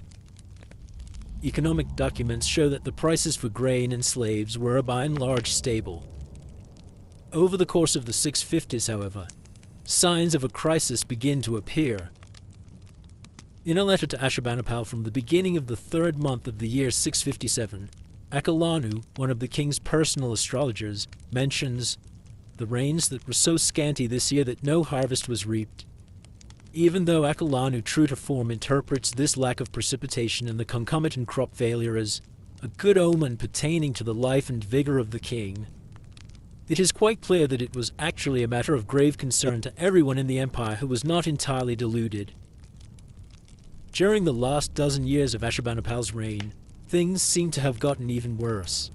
A legal document from Karla from 643 or 641 BCE records the sale of a slave woman, or Kituhamet, not for silver, but rather quite unusually, for 20 minas, 10 kilograms or 22 pounds, of the less valuable copper, and adds that the transaction had taken place in a year of dearth, when 1 liter or quart of grain went for 1.5 minas, 0.7 kilograms or 1.6 pounds of copper. Assuming an exchange rate of roughly 1 shekel of silver for 1 mina of copper, the price for grain in this year was 1,500 times higher than the ideal grain price mentioned in Ashurbanipal's inscriptions. Several economic documents from the eponymate of Ashogimelu-Tir, 638 or 636 BCE, record, moreover, that people in Assyria had been forced to sell their own children or give them as a pledge to their creditors, another sign of economic hardship. In other words, Ashurbanipal's proud promises of economic prosperity must have rung more and more hollow as his reign progressed. If there is one achievement from the reign of Ashurbanipal whose significance cannot be put into question, it is the library the king assembled at Nineveh. Strictly speaking, Ashurbanipal created several libraries, set up in his own new North Palace, in Sennacherib's Southwest Palace, and in the temples of Narbu and Ishtar, which were located between the two royal residences. When Austin Henry Layard and his workmen in 1850 discovered the first of these collections in the Southwest Palace, they were astonished by the large number of clay tablets they had stumbled upon. To the height of 1 foot or more from the floor, the chambers were entirely filled with tablets, some entire, but the greater part broken into many fragments, probably by the falling in of the upper part of the building. They were of different sizes. The largest tablets were flat, and measured about 9 inches by 6.5 inches, and some were not more than an inch long, with but 1 or 2 lines of writing. The cuneiform characters on most of them were singularly sharp and well-defined, but minute. Almost all the tablets from Nineveh, those from Layard's excavations as well as others that were found later, were brought to the British Museum in London. Its Koyunjik collection comprises today some 30,000 tablets and fragments. Their decipherment and the rejoining of the broken pieces of this gigantic jigsaw puzzle have been main preoccupations of Assyriologists since the mid-19th century. Even though this process is still not complete, a lot is now known about the contents of Ashurbanipal's libraries. It seems that the king sought to assemble at Nineveh all the written knowledge ever produced in ancient Mesopotamia. 2 groups of texts were particularly essential to him: omen treatises and rituals and incantations. The former included, most importantly, a compendium of some 70 tablets related to astrology, and another one of 100 tablets dealing with extispicy, the art of reading the entrails of a sacrificial lamb. Astrology and extispicy were the 2 most prestigious techniques of prognostication in first millennium Mesopotamia, and the king used them whenever he had to decide whether his army should go to war or whether to appoint some specific individual to high office. As his autobiography reveals, Ashurbanipal had become acquainted with the signs of heaven and earth in his youth, when he had proved to be such a quick learner. Also, he claimed that his teachers assigned to him the extremely demanding penultimate tablet of the Extispicy Compendium, an esoteric commentary titled, "If the Liver is a Mirror of Heaven." Today, more than 500 commentaries and commentary fragments from Ashurbanipal's libraries are known, along with cuneiform sign lists and dictionaries. These commentaries helped Mesopotamian scholars, and of course also the king, in their endeavors to fully understand the meaning of the texts they studied. Since these texts were often quite ancient, with roots in the 2nd or even the 3rd millennium BCE, and were sometimes written not in Babylonian or Assyrian but in the venerable Sumerian language, an idiom as archaic in the 7th century BCE as Latin is to us. Such study aids were of great importance. Some commentaries provide, moreover, completely new layers of meaning for specific text passages, which facilitated, among other things, the reinterpretation of omens that made little sense when read literally. The astronomically impossible omen protasis, if stars stand in front of a solar disk, for example, is redefined in a commentary as actually meaning that Mars was standing in front of another planet. Tablets inscribed with rituals and incantations were found in large numbers at Nineveh as well. They include anti-witchcraft rituals, such as the Maklu series, a compendium called Sharpu, which provides instructions for a ritual exfoliation, the removal of dead skin cells from the outer layer of the skin, aimed at cleansing a person polluted by moral or religious failings, and a long compilation of incantations against ghosts, Wudukhor. Ashurbanipal's libraries also produced long before Hippocrates and Galen one of the largest sets of medical texts from the ancient world. Many of them formed part of a massive compendium that covered afflictions of individual body parts, with sections on the cranium, the eyes, ears, neck, bronchia, kidneys, and hamstrings, as well as skin diseases and wounds, mental illness, sexual dysfunction, gynecology, obstetrics, and veterinary care. Letters from exorcists and physicians to the king Esarhaddon and Ashurbanipal show how the magical and medical knowledge recorded in such texts was applied in attempts to restore the physical and mental health of the king and his family in moments of crisis. Of particular interest to modern audiences are the historical and literary texts found among the tablets from Ashurbanipal's libraries. Among the latter, the famous Epic of Gilgamesh takes pride of place. Its protagonist, the tragic hero Gilgamesh, who finds fame but strives in vain for physical immortality, was a role model for Ashurbanipal. Other mythological epics from the libraries include the Babylonian Epic of Creation, the Era Epic, and the Epic of Anzu, which recounts the warrior god Ninurta's defeat of a primeval bird that has stolen the Tablet of Destinies from Enlil, the king of the gods. If Ashurbanipal wished to enjoy some light reading, his library provided options as well. For example, a large collection of proverbs, riddles, and jokes, or an amusing prose narrative about a poverty-stricken resident of the city of Nippur, who takes a threefold revenge on the mayor of the city after the latter has wronged him. The story has recently been turned into the first film in Babylonian. The creation of a royal tablet collection at Nineveh had already begun under Ashurbanipal's predecessor, Esarhaddon, who had employed Babylonian hostages and prisoners of war to copy cuneiform texts for him. Babylonia had been considered the fountainhead of cuneiform culture for centuries, and it remained the main source for scholarly, religious, and literary texts when Ashurbanipal began to look for additional materials to stock his royal libraries. Letters from the correspondence between Ashurbanipal and the scholars of Babylon and Borsippa, all known from later copies, reveal the king's keen desire for learned texts from their collections. When writing to the scholars of Babylon on one occasion, Ashurbanipal asked that they send him the entire corpus of scribal learning, the craft of the gods Ea and Asaluhi, the terrestrial omen treatise. If for city, the corpus of exorcistic texts, the corpus of liturgical lamentations, and the song corpus.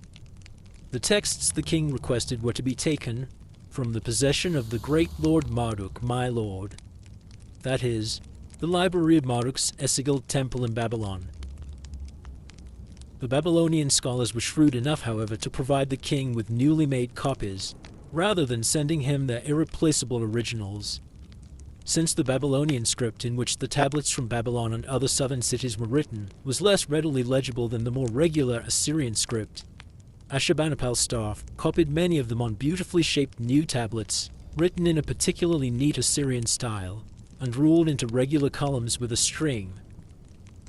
All these tablets were supplied with so-called Ashurnasirpal colophons, subscripts indicating that they belong to the king and praising his erudition. The subscripts also specify which compilation a tablet belongs to, and the number or title of the chapter it represents within it. In a subscript of a botanical handbook, Ashurnasirpal proudly proclaims that he himself had reorganized the plant names he had found collected in earlier treatises, and had thus single-handedly compiled a new reference work, which was much superior to its forerunner. First, variation 10th, 12th chapter of the handbook. Wirawana means soapwort. Regarding the plant names that had formerly been explained in bilingual and monolingual dictionaries but from old times had not received an authoritative new edition, Zara-Lazuptu, and were not organized in sections, Ashurnasirpal, king of the world, king of Assyria, newly arranged them. The phrase Zara-Lazuptu, otherwise rare, is also found in the context of editorial work undertaken by a Babylonian master scholar by the name of Esagil-kin-Apli, who had lived in the mid-11th century BCE and had created new compilations of numerous exorcistic and divinatory handbooks. His work had never been forgotten, and it is clear that Ashurnasirpal, in the subscript just quoted, wished to present himself as an Esagil-kin-Apli redivivus, a new incarnation of the renowned scholar of yore. During the first decade and a half of his reign, Ashurnasirpal had offered generous monetary rewards to the Babylonian scholars who supplied him with reading material. On one occasion he wrote to them, "You will own 1 talent, about 30 kilograms or 66 pounds, of silver. As soon as I come to Babylon, I shall establish special privileges for you. I shall please your hearts and set your minds at ease." But after the civil war with his brother, a disillusioned Ashurnasirpal was no longer willing to shower the faithless Babylonians with such favors. The tablets that were brought from Babylonia to Nineveh in the wake of the conflict in 647 were probably taken by force as war reparations, an act of book-napping, similar to Tukulti-Ninurta I pillaging of Babylonian libraries more than 5.5 centuries earlier.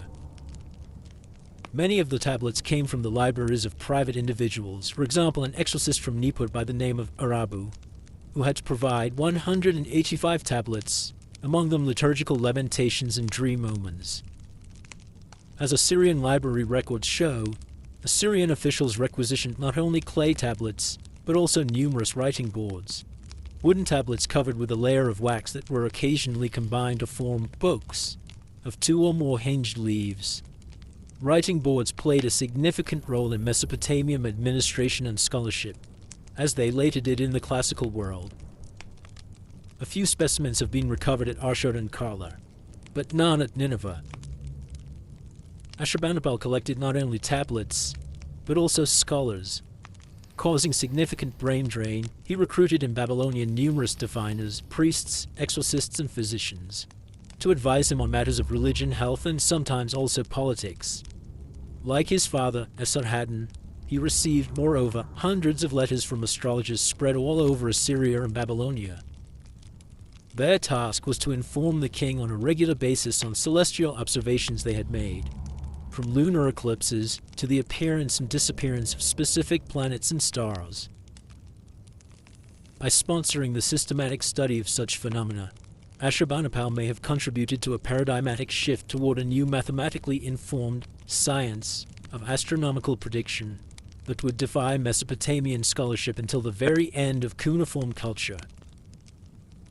Ashurnasirpal created what many consider to have been the first universal library in history, a gigantic repository of written knowledge that existed long before Hellenistic scholars founded the similarly ambitious libraries of Pergamon and Alexandria. His promotion of astrology and astronomy may have triggered, moreover, nothing less than a scientific revolution. But was the king a great scholar himself? Taking into account that he had many other things to do, holding Ashurnasirpal to the standards of professional literati may of course not really be fair. But since he does it himself, the question must be asked. The seriousness of Ashurnasirpal's commitment to the scribal arts can hardly be doubted. Even when hunting lions, he is depicted on many of his palace reliefs with a stylus tucked into his belt. But letters the king received from his scholars make one wonder about his actual proficiency in cuneiform culture. All too often, Later writers found it necessary to explain to him some actually rather simple terms and concepts. When discussing a series of bird omens, for example, Ashurbanipal's personal teacher Balassi had to point out the meaning of the common word Ishdihu, prophet. And in the letter he wrote together with the astrologer Narbu Ahayariba, the same scholar gave a pronunciation gloss, Urhu, for the widely used logogram Iti, which means month. Finally, there is the one letter that has been identified as having been written by Ashurbanipal himself during his time as Crown Prince. Addressed to Esarhaddon, it is unusually short, and its script appears large, ungainly, and uneven. This was not the work of a truly accomplished scribe. Alas, even if one were to apply the word in the broadest possible sense, Ashurbanipal was also no humanist. He was, instead, a spiteful, brutal man who lived in constant need of affirmation. The king's descriptions of the fates of defeated enemies are unusually gruesome and seem driven by a deep-felt hatred. Ashurbanipal claims, for example, that after the Assyrian conquest of Babylon in 648, he rounded up the people who had opposed him and destroyed their faces, flayed them, and chopped up their flesh. Too frightened to join his troops on military campaigns, he demonstrated particular inventiveness when it came to humiliating captured enemies at home. The king, along with his people, would watch the elaborate choreographies of terror that he had devised to punish his opponents at the principal gate of the royal citadel at Nineveh. About the Arab ruler Huarte, Yauta, Ashurbanipal notes the good dose of callous humor aimed at removing all moral inhibitions. I placed him in a neck stock, bound him up with a bear and a dog, and made him guard the citadel gate of Nineveh. The gate also served as the place where the severed head of the Elamite king Turman was displayed to the public, after it had been hung around the neck of the Gambulian leader Dunanu, who had to parade it around the city. Dunanu himself was later cast on a slaughtering bench and slaughtered like a lamb.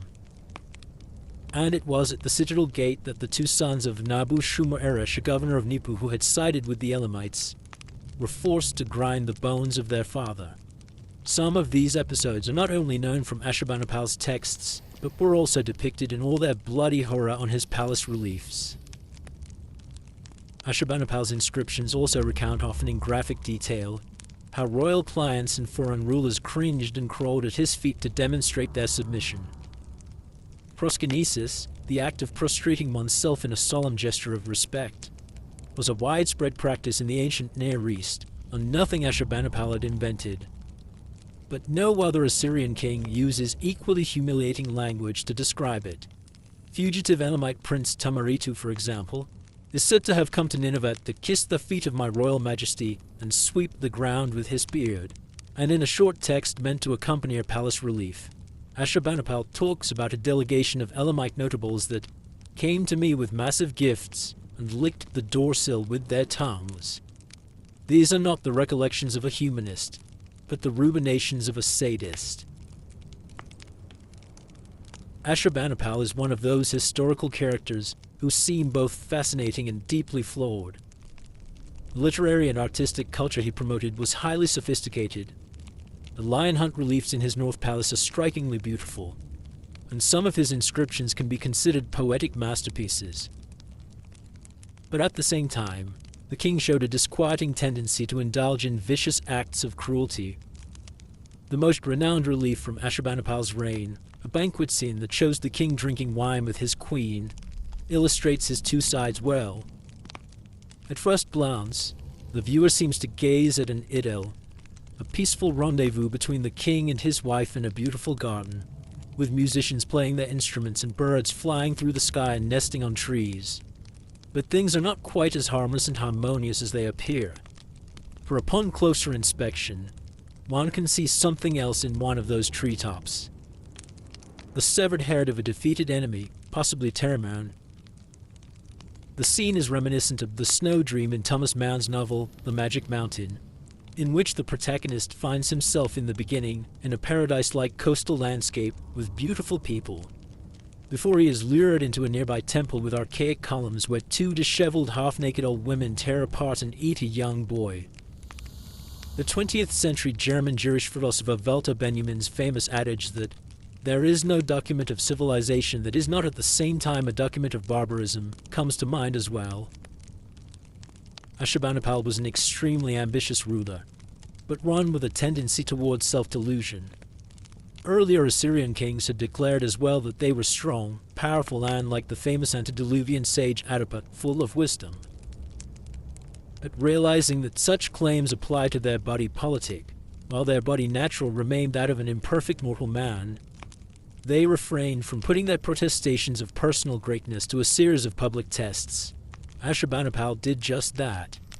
A populace avant la lettre, eager to be loved rather than just respected, he seems to have labored under the misapprehension that he could really become another Adapa, another Esagilkin-Apli, or even better, a new Gilgamesh. He constantly play-acted as if on a stage to fill those roles, instead of actually ruling his country. Unfortunately, if Gilgamesh was a tragedy, the drama enacted by Ashurnasirpal was increasingly a farce. He was a poor military leader, an overrated hunter, and a mediocre scholar. With his sadistic propensities, he resembled more a Nero than a philosopher-emperor like Marcus Aurelius or Akbar. When, later in his reign, Assyria's political and economic situation deteriorated, Ashurnasirpal must have realized that many members of the Assyrian elite had begun to see his rule as a failure. He withdrew more and more from public life, relied increasingly on eunuchs, and neglected, it would seem, his governing duties. Among the eponyms whom he nominated was a chief tailor and a chief singer, Wulutu, a clear violation of the age-old rule to assign this office only to respectable military officers and administrators. In the legendary tradition later handed down by the Greeks, Ashurnasirpal morphed into Sardanapalus, the decadent last king of Assyria. In reality, 3 short-lived additional rulers followed him on the Assyrian throne before the kingdom collapsed. But the legend gets something right when it puts Sardanapalus at the end of the Assyrian history. There are many indications that the reign of Ashurnasirpal, despite the king's lofty ambitions, precipitated the fall of the Assyrian Empire in decisive ways. For the time being, though, life in the empire went on. The farmers and herdsmen, traders, artisans, and slaves who formed the backbone of Assyrian society were probably little affected by Ashurnasirpal's eccentricities and what happened at the Assyrian court. 13. Everyday life in the empire. The sources that have come down from the Neo-Assyrian period have a regicentric bias. They talk a lot about kings and less about anyone else. This may allow for detailed psychological profiles of Ashurnasirpal and some other Assyrian rulers, but focusing so much on great men and writing history primarily from their perspective comes with a price. It tends to silence the experiences of average citizens, farmers and slaves, of women, children, and the elderly. These were the people who made up the largest section of the population of all ancient societies, and the lives they led were the rule. Ashurnasirpal's was the exception. Fortunately, when properly investigated, Assyrian sources also reveal a great deal about how commoners lived and died in the empire, both during its heyday and after. Starting with farmers and animal herders in the countryside before zooming in on life in Assyrian cities, this chapter will take a closer look at Assyria's normal people, the poor and the affluent, women and men, slaves and free citizens. They were all Assyrians, but each group had its own identity, which was shaped by a variety of social, economic, and cultural forces. In most states of the ancient and pre-modern world, a large majority of the population resided in non-urban areas, growing crops and practicing animal husbandry. This makes Assyria's origins somewhat atypical. The early Assyrians, those living at the time of the city-state of Ashur in the first half of the second millennium, were almost exclusively townspeople. But with the transformation of Ashur into a territorial kingdom, rural communities became an integral part of the state's makeup. In the 8th and 7th centuries BCE, Assyrians lived in small settlements, villages and hamlets throughout the empire. While farming in the alluvial plain of Babylonia was based on artificial irrigation and produced extremely high yields, the more extensive rain-fed agriculture practiced in the Assyrian territories could be a rather precarious affair. The minimum of 200 millimeters, about 8 inches of rain per year needed to sustain a community, was barely reached in the area around Ashur, even though precipitation in the plains farther north and in the foothills of the Zagros range was more abundant. During Neo-Assyrian times, aqueducts and artificial canals along the Tigris in the upper and lower Zarb and in the area of the Kabul River improved the situation to some extent, but without creating the paradise-like fertility of Babylonia's green plains. To what degree Assyrian agriculture continued to depend on rain is indicated by an 8th century BCE letter from Ishtar-Duri, the governor of Arapha, to Sargon II. "It has rained a lot, so the crops are fine. The king, my lord, can be glad." The most common crop in Assyria was barley, which was harvested in the spring, threshed and winnowed, and then processed into flour and beer. Orchards yielded a variety of fruit and vegetables. The imperial period brought an increase in the production of wine, especially in the area around the city of Haran. But elsewhere too. In 2021, Italian archaeologists found several stone-cut pits near Kinis, in Iraq's Dohuk Governorate, that were used in around 700 BCE to press grapes, whose juice was subsequently processed into wine.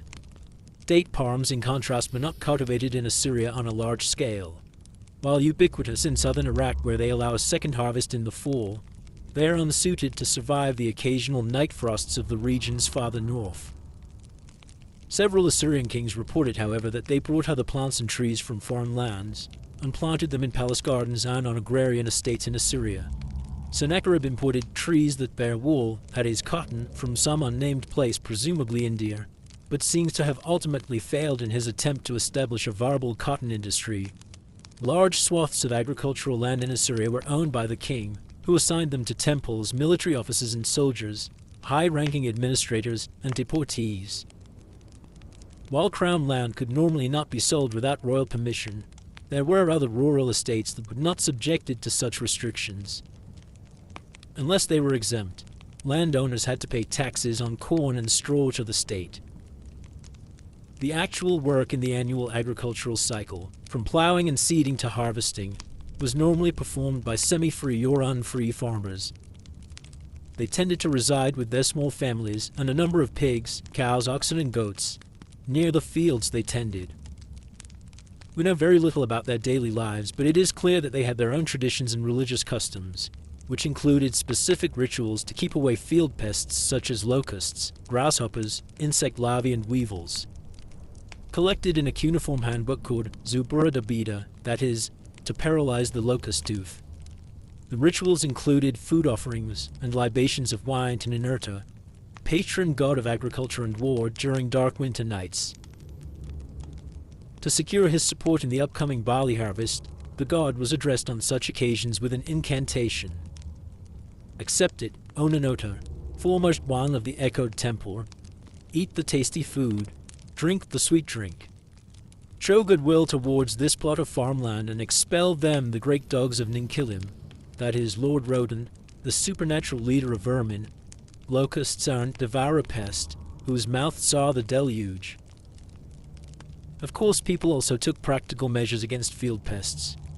When a plague of locusts struck vast stretches of the Assyrian Empire around 710 BCE, the governor of Ashur, following royal orders, made sure the people within his jurisdiction fumigated the spots where the locusts had laid eggs with juniper powder in order to kill them at the moment they hatched.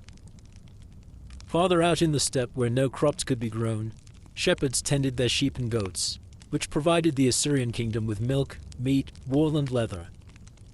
Controlling these semi-nomadic communities was not always easy for the central authorities. On one occasion, as revealed by a letter to Esarhaddon, shepherds refused to deliver the sheep they owed the Ashur temple for as long as 7 years. Instead, they armed themselves, saying, "Whoever comes against us we will cut down with our bows." Gadi, a representative of the temple, warns the king that anarchy of this kind might have dangerous consequences for his authority. If these people who are Assyrians refuse to respect the king my lord, how will foreigners behave towards the king my lord? The episode is a reminder that Assyrian royal power, while extensive, did have its limits. Life in Assyrian cities is much better documented than life in the countryside. Urban society in imperial times was highly stratified, even among citizens who were formerly free.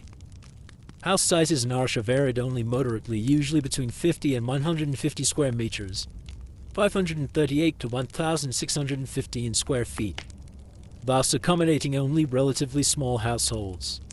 But the so-called Red House in Dur-Katlimu, owned by a certain Shulmushari, measured some 5,200 square meters, 56,000 square feet, with 82 rooms grouped around 5 large courtyards. Over 3 decades, Shulmushari, a powerful military officer under Ashurnasirpal and a confidant of the king, bought some 50 slaves, 2/3 of whom were female. Many free citizens in Assyrian towns seem to have been literate. 1 out of every 3 private houses excavated in Ashur has yielded a cuneiform archive with business documents, and quite a few also contain libraries with literary, religious, and scholarly texts. Elsewhere, a significant portion of Assyria's urban population could likewise read and write. So far, some 30 sites across Western Asia have produced private archives with legal and economic texts from the Neo-Assyrian period. Although the texts are often quite formulaic, they reveal a lot about the ways people in Assyrian cities made a living. Neo-Assyrian society, as it turns out, was characterized by a great deal of functional differentiation, a division of labor that seems almost modern. In addition to various priestly, administrative, and army ranks, there were architects, augurs, bailiffs, bakers, barbers, boatmen, bowmakers, brewers, builders, butchers, carpenters, confectioners, cooks, diviners, dyers, exorcists, fowlers, gardeners, gatekeepers, German stonecutters, hatters, horse trainers, interpreters, leatherworkers, masons, measurers, merchants, messengers, musicians and singers, oil pressers, perfume makers, potters, prophets, scouts, scribes, smiths, tailors, tanners, tutors, victuallers, washermen, weavers, and winemakers. And within these professions, people could further specialize and hold various ranks. The legal documents from Neo-Assyrian archives can be divided into 2 main groups. So-called strong tablets, Anutu, record the acquisition of real estate or slaves. Because they served as title deeds, they remained in a family's archive for many years, sometimes over several generations. Debt notes, in contrast, about silver or barley loans, which were normally made at an annual interest rate of 25%, could be discarded by the creditors once the debt had been paid back. Many Neo-Assyrian debt notes are known in the form of ducats, inscribed clay lumps once attached to leather scrolls, which do not survive but must have been inscribed with an Aramaic version of the note. Quite a few ducats and even some clay tablets are written in Aramaic as well, or, in addition to cuneiform, have Aramaic epigraphs scratched on them or written on them with ink. Along with cuneiform and Assyrian, the alphabetic Aramaic script and the Aramaic language were evidently widely used in Imperial Assyria. Following in the footsteps of their old and Middle Assyrian forebears, many citizens pursued lucrative careers as merchants. The empire had removed borders and trade restrictions, facilitating commercial exchange. The biblical prophet Nahum, while emphasizing the importance of the Assyrian traders, paints a rather negative picture of them, perhaps because he felt that their closeness to the center of power gave them some unfair advantages. You have increased the number of your merchants, till they are more numerous than the stars in the sky. But like locusts, they strip the land and then fly away. A one-off resident of Ashur by the name of Dirty Ashur is a typical representative of the Neo-Assyrian merchant class. During the last decades of the Assyrian Empire, he organized donkey caravans that traded a variety of goods, including hats and textiles, in the area of the modern Jebel Sinjar. When everything was sold, including the donkeys, Dirty Ashur's representatives would buy large quantities of wine and pour them into animal skins. The skins were bound together with beams to form rafts and shipped on the Tigris back to Ashur, where both the wine, kept cool during its journey by the river, and the beams could be sold for a considerable profit. To finance his trading ventures, Dirty Arsha raised money from small investors, among them several Egyptian women who lived in Ashur. They would later receive a share of the earnings. Assyrian merchants tended to be affluent. Although much smaller than the Red House in Dur-Katlimu, Dirty Arsha's house covered an area of some 150 square meters, 1,650 in square feet, which made it one of the largest in Ashur. Assyrian scribes and scholars, in contrast, their considerable prestige notwithstanding, were usually fairly poor. As a letter from Nineveh reveals, the residence of the Assyrian chief scribe, one of the leading intellectuals in the empire, was tiny and apparently so dingy that even a donkey would not want to enter it. Scholars and religious experts who had fallen out of favor with their royal patrons faced particular distress. When Ashurbanipal became king, for example, the exorcist and physician Urad-Gura, a grandson of the famous Narbu-Kenu, found himself all of a sudden unemployed. In a letter to the new ruler, he complains bitterly about his fate. In the days of the king's father, I got to receive gifts from him. He used to give me a mule or an ox, and yearly I earned a mina or two of silver. But now I cannot even afford a pair of sandals. I have not got a spare suit of clothes, and I have incurred a debt of almost 6 minas, 3 kilograms or 6.6 pounds, of silver. People say once you have reached old age, who will support you? To be sure, Urad-Gura's extensive list of grievances, wrapped in beautiful language, belongs in a long tradition of Mesopotamian literati displaying all their rhetorical skills to prompt their royal employers to treat them more favorably. But even when one acknowledges that the disgruntled scholar may have exaggerated his plight, it is clear that academic pursuits were far less lucrative in ancient Assyria than commercial ones, a situation not so different from that of today. As in earlier times, Assyrian families of the imperial period tended to be small. A husband would normally live with his wife and children, sometimes a few slaves, and occasionally also his parents in his private residence. Women from well-off families would bring a dowry into the marriage, consisting of jewelry, textiles, containers, toiletry articles, tools, furniture, and silver. In the case of divorce, it would remain in the woman's possession, providing her with some material security. The primary purpose of marriage in Assyria was to produce offspring. Children, apart from bringing joy, were expected to take care of their parents when the latter grew old, to bury them, normally in vaults located below the family home, and to keep their memory alive by performing monthly rituals in honor of the dead. But as in all pre-modern societies in Assyria too, being pregnant and giving birth were fraught with danger. Due to poor hygiene and an inability to cope competently with obstructed labor, postpartum hemorrhage and childbed fever, maternal mortality was high. A short elegy known from a clay tablet from Nineveh, one of the few literary texts written in Assyrian rather than Babylonian, provides a moving, deeply poetic reminiscence of an anonymous Assyrian woman who died in childbirth. The text begins with the woman's husband bemoaning her fate and asking why she had to cross the river of the underworld. Abandoned like a boat adrift midstream, your thwarts all broken, painters severed, why cross the city's river, veiled in a shroud? The woman, or rather her ghost, responds by telling her husband what happened to her. How not to drift abandoned, my painters severed. During the days I was with child, how happy I was. Happy I was, and happy my husband. The day my pains began, a shadow fell across my face. The day my labor started, brightness faded from my eyes. I besought the mother goddess, fist unclenched. O mother, you that bore me, spare my life. The mother goddess heard, then veiled her face. Who art you, and why beseech me so? My spouse who loved me cried aloud, who has robbed me of my wife and comfort? Through all eternity, for ever in the place of ruin. The text ends with the woman's ghost crying out in desperation about her untimely death. Passing through the city's streets, the woman's shade gave wail. Alas for all that time my husband was my company. With him I dwelt, the property of him that loved me. Then to our bedroom stealthy death did creep. From my house he drove me forth, from my husband cut me off. My footfall here he planted, in a place of no return.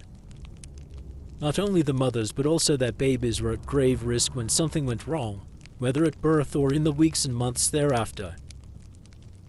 How miserable the loss of children could make their parents is indicated by a letter from Ashurnasirpal, a leading exorcist to King Esarhaddon. As to what the king, my lord, wrote to me, I am feeling very sad. How did we act that I became so depressed for this little one of mine? Well, had it been curable, you would have given away half of your kingdom to have it cured. But what can we do? O king, my lord, it is a matter where nothing can be done. In the absence of effective medical treatments, young couples would resort to apotropaic rituals and incantations to ward off the dangers associated with giving birth and raising young children. Because the fundamentally benevolent gods could not be deemed responsible for the loss of pregnant women and little babies, people projected their fears onto a malevolent baby-snatching demoness named Lamashtu, a kind of anti-mother who was depicted with a lion's head, the talons of a bird, and the upper body of a female. At her sagging breasts, a piglet and a dog could nurse, and her clawed fingers sometimes grasped snakes. In the incantations that were used to battle her, Lamashtu is said to count the months of the mothers about to give birth and mark their days on the wall before slithering into a locked house to strangle the young children. One way to get rid of this terrifying demoness and secure a safe delivery and life for the children was to produce a figurine of her, recite incantations over it, and then dispose of it in the steppe, or set it on a little boat that was placed on the Tigris and sent away downstream. Another way to counter Lamashtu was to solicit the help of a second supernatural being, Pazuzu, the king of the evil wind demons. Sporting talon feet and hands, a leonine face with protruding eyes and an erect penis, all of which gives him an appearance similar to that of the Egyptian god Bes. Pazuzu looked almost as scary as Lamashtu, but served as an agent of white magic. His powers were used to drive the evil child-eater away. Small Pazuzu heads could be worn on clothes or around the neck, while larger amulets depicting the demon were set up in domestic spaces to protect pregnant women and small children. Pazuzu had a spectacular comeback in the 1971 novel The Exorcist and the subsequent film adaptation. But these immensely popular specimens of the horror genre associate him with the devil, rather than casting him in the benevolent role he actually played in Assyria and Babylonia. While normally greeted with great happiness, the arrival of a healthy new child also brought challenges, as parents up to the present day know only too well. At night, babies were often crying, which would wake up the parents and, much worse, disturb the house ghosts, among them the easily irascible Kusariku, a kind of semi-divine bull man.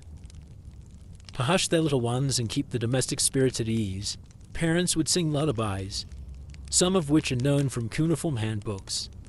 The Assyro-Babylonian cradle songs ask why the baby had not cried while still in the womb, and entreated in poetic language to be as calm as well water, to be given sleep like a sleepy gazellebuck, and to doze like a shepherd nodding mid-watch.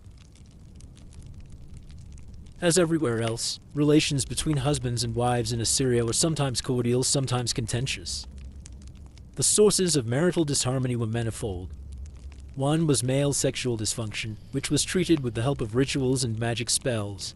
A typical potency incantation from the cuneiform handbook Shaziga reads, wild ass, wild bull, who has made you limp like loose ropes, who has poured cold water on your heart, i.e. penis, who has caused depression in your mind and sleepiness. The ritual acts accompanying spells like this one projected the problem onto figurines of outside agents, such as evil spirits or witches. Magical procedures of this type were hardly capable of curing physiological issues, but they might have helped against performance anxiety. Every so often wives would suspect their husbands of erotic indiscretions. A liver omen known from several clay tablets from Nineveh reads, if the presence, a feature of the liver, is like the sting of a scorpion, The wife of a man with her crutch burning will set the man's house on fire. The commentary note added to this entry explains, if you have the word crutch before you, crutch refers to jealousy. She is jealous and therefore sets the man's house on fire. Wives, too, of course, could fancy a partner outside of marriage, and were thought to sometimes become so fed up with their husbands that they were capable of taking rather drastic steps to escape their marital bonds.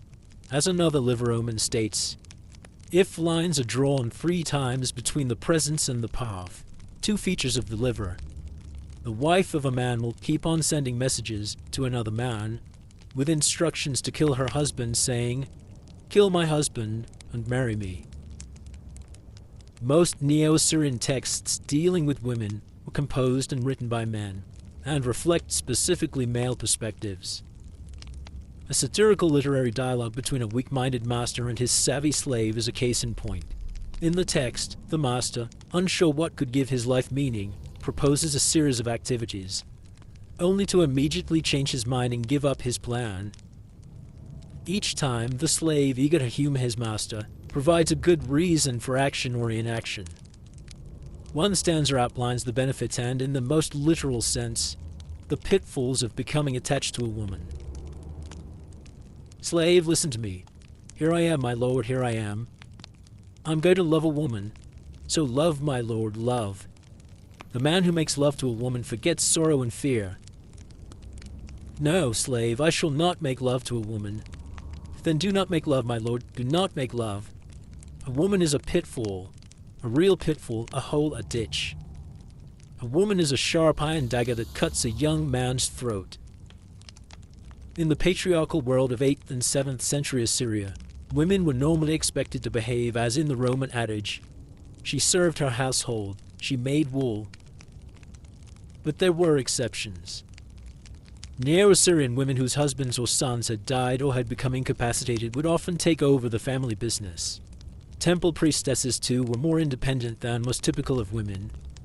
There were also a certain number of women who lived completely outside the domestic sphere, whether as prophetesses, tavern keepers, or prostitutes. But they were often social outcasts, and occasionally suspected to be witches.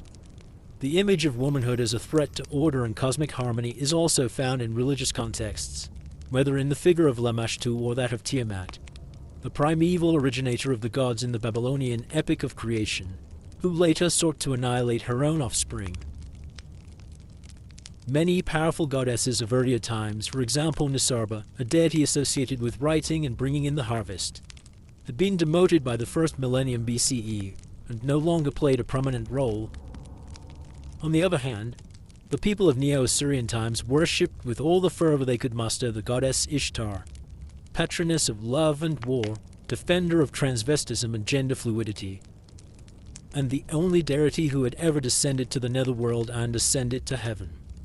It seems as if all the repressed urges to escape from the patriarchal restrictions of everyday life were projected onto this one goddess, the embodiment of contrariness and transgression. At the bottom of society in Neo-Assyrian times were the slaves. They were deemed the property of others, and as such sometimes valued, like the slave in the satirical dialogue, but otherwise considered dispensable. An example of this dismissive attitude toward them is found in a note to Esarhaddon from the exorcist Arad Shumulusar, the same man who had praised the king for his concern for the life of one of his own children. Here he was writing about finding guinea pigs to try out an untested drug, to determine whether it should be administered to Esarhaddon's son, Ashurnasirpal, and he is far less philanthropic. Let us make those slaves drink first, and let the crown prince drink only afterwards. Men, as well as women, could enter the state of slavery as prisoners of war or through debt bondage. The children of slaves inherited the status from their parents, and were considered house-born slaves. What could happen to enslaved prisoners of war is shown by a contract from Ashur about the sale of 2 women, a mother and her daughter, who were captives from Elam whom the king had given to people from the city of Ashur. The sellers of 10 men with different professional backgrounds who had in all likelihood participated as members of the same military unit in the sack of Susa in 646 BCE. receiving the two women as a reward for their service. Since joint ownership of the women would have been of little practical use for them, they sold them for 1 mina of silver to a certain Mano-ki-Ashur, who was henceforth their sole master. Slave women were particularly vulnerable, of course, since their bodies could be exploited both for work and for sex. Debt slavery was a practice no less widespread than the enslavement of prisoners of war, and one that could bring equally great hardship on those subjected to it. The case of a woman sold by her father, presumably because he was in debt, is discussed in a letter from Nineveh. The father, who lived in Kerala in western Iran and was apparently deeply distressed by his daughter's predicament, sent her a secret message in which he implored her, "Run away and come to me." Attempted escape from the harsh conditions under which slaves lived was a regular occurrence across the Assyrian Empire, all the more so as cases of manumission seem to have been rare. Sometimes attempts by slaves to regain their freedom led to violent confrontations with their masters and state authorities. In a letter from the reign of Esarhaddon, an official reports that a merchant from Carchemish had been killed by his slaves and then remarks, "But not even one of them escaped. We have arrested them all." To make it as difficult as possible for slaves to abscond, it was not unusual to burn the names of their owners, or a message about their status, into their skin. Treatment originally applied to cattle.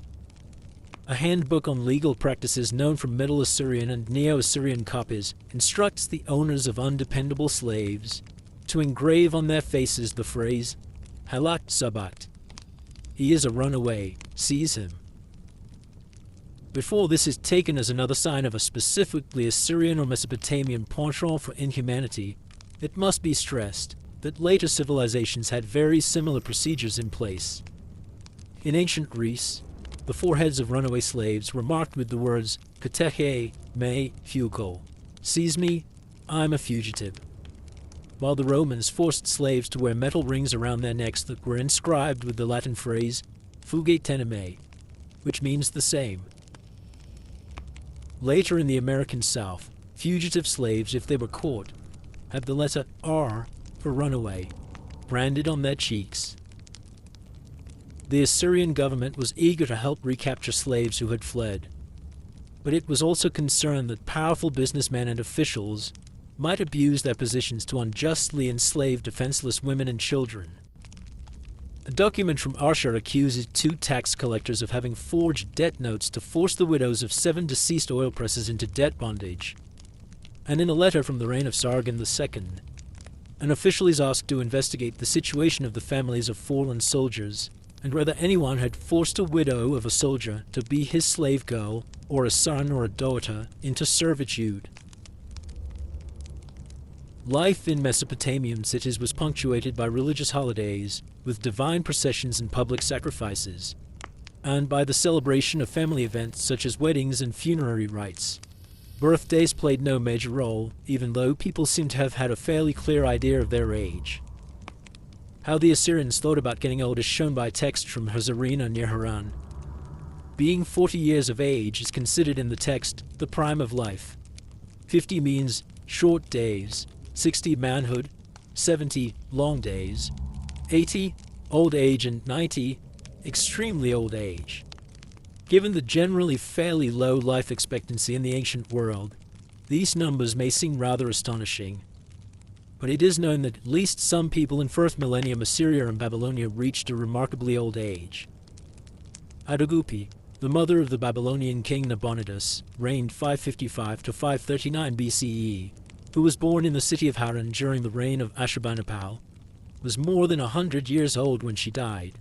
Urad-Narbu, a priest from Kala, wished in a letter that Esarhaddon would live 100 years. The cuneiform Oman handbook, If a City, deals with a wide variety of features of Mesopotamian urban life. A well-balanced population was considered important for a city to thrive.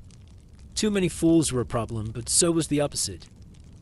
If wise men are too numerous in a city, that city will be abandoned. We learn that houses located on a height were bad, and houses nested in a depression good.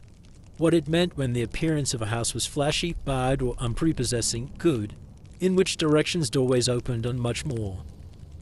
Domestic animals and pets are covered as well. There are, for example, a number of cat omens such as, if a cat cries in a man's house, that house would experience grief. If a cat vomits in the window of a man's house, losses will be in store for that house. Or, if a cat discharges its urine onto a man, he will become rich. Even the sexual mores receive some attention. The relevant omens reveal, among other things, that being in a homosexual relationship with another man was socially acceptable, as long as one was the active partner rather than the passive one. Students had to study such sexually explicit omens as part of their schoolwork, but proved, unsurprisingly, not always up to the task. With reference to the omen protasis, if a man comes between her thighs, for example, one scribal apprentice noted in an omen commentary from Nineveh, "I do not know what that means." Assyrian culture also had its lighter side. When in 1950 the French Assyriologist Georges Contenot declared that he felt unable to imagine the people of Mesopotamia ever laughing or enjoying themselves, he could not have been more wrong. Satires and other humorous texts from Assyrian libraries reveal how Assyrians could be funny and irreverent. Of particular interest is a collection of proverbs, jokes, and short stories that was named after an old Babylonian scholar from Nippur, the Series of Sidhu. Its 9th tablet includes a number of preposterous speeches made by a fox, the self-obsessed archetypal trickster, including the following.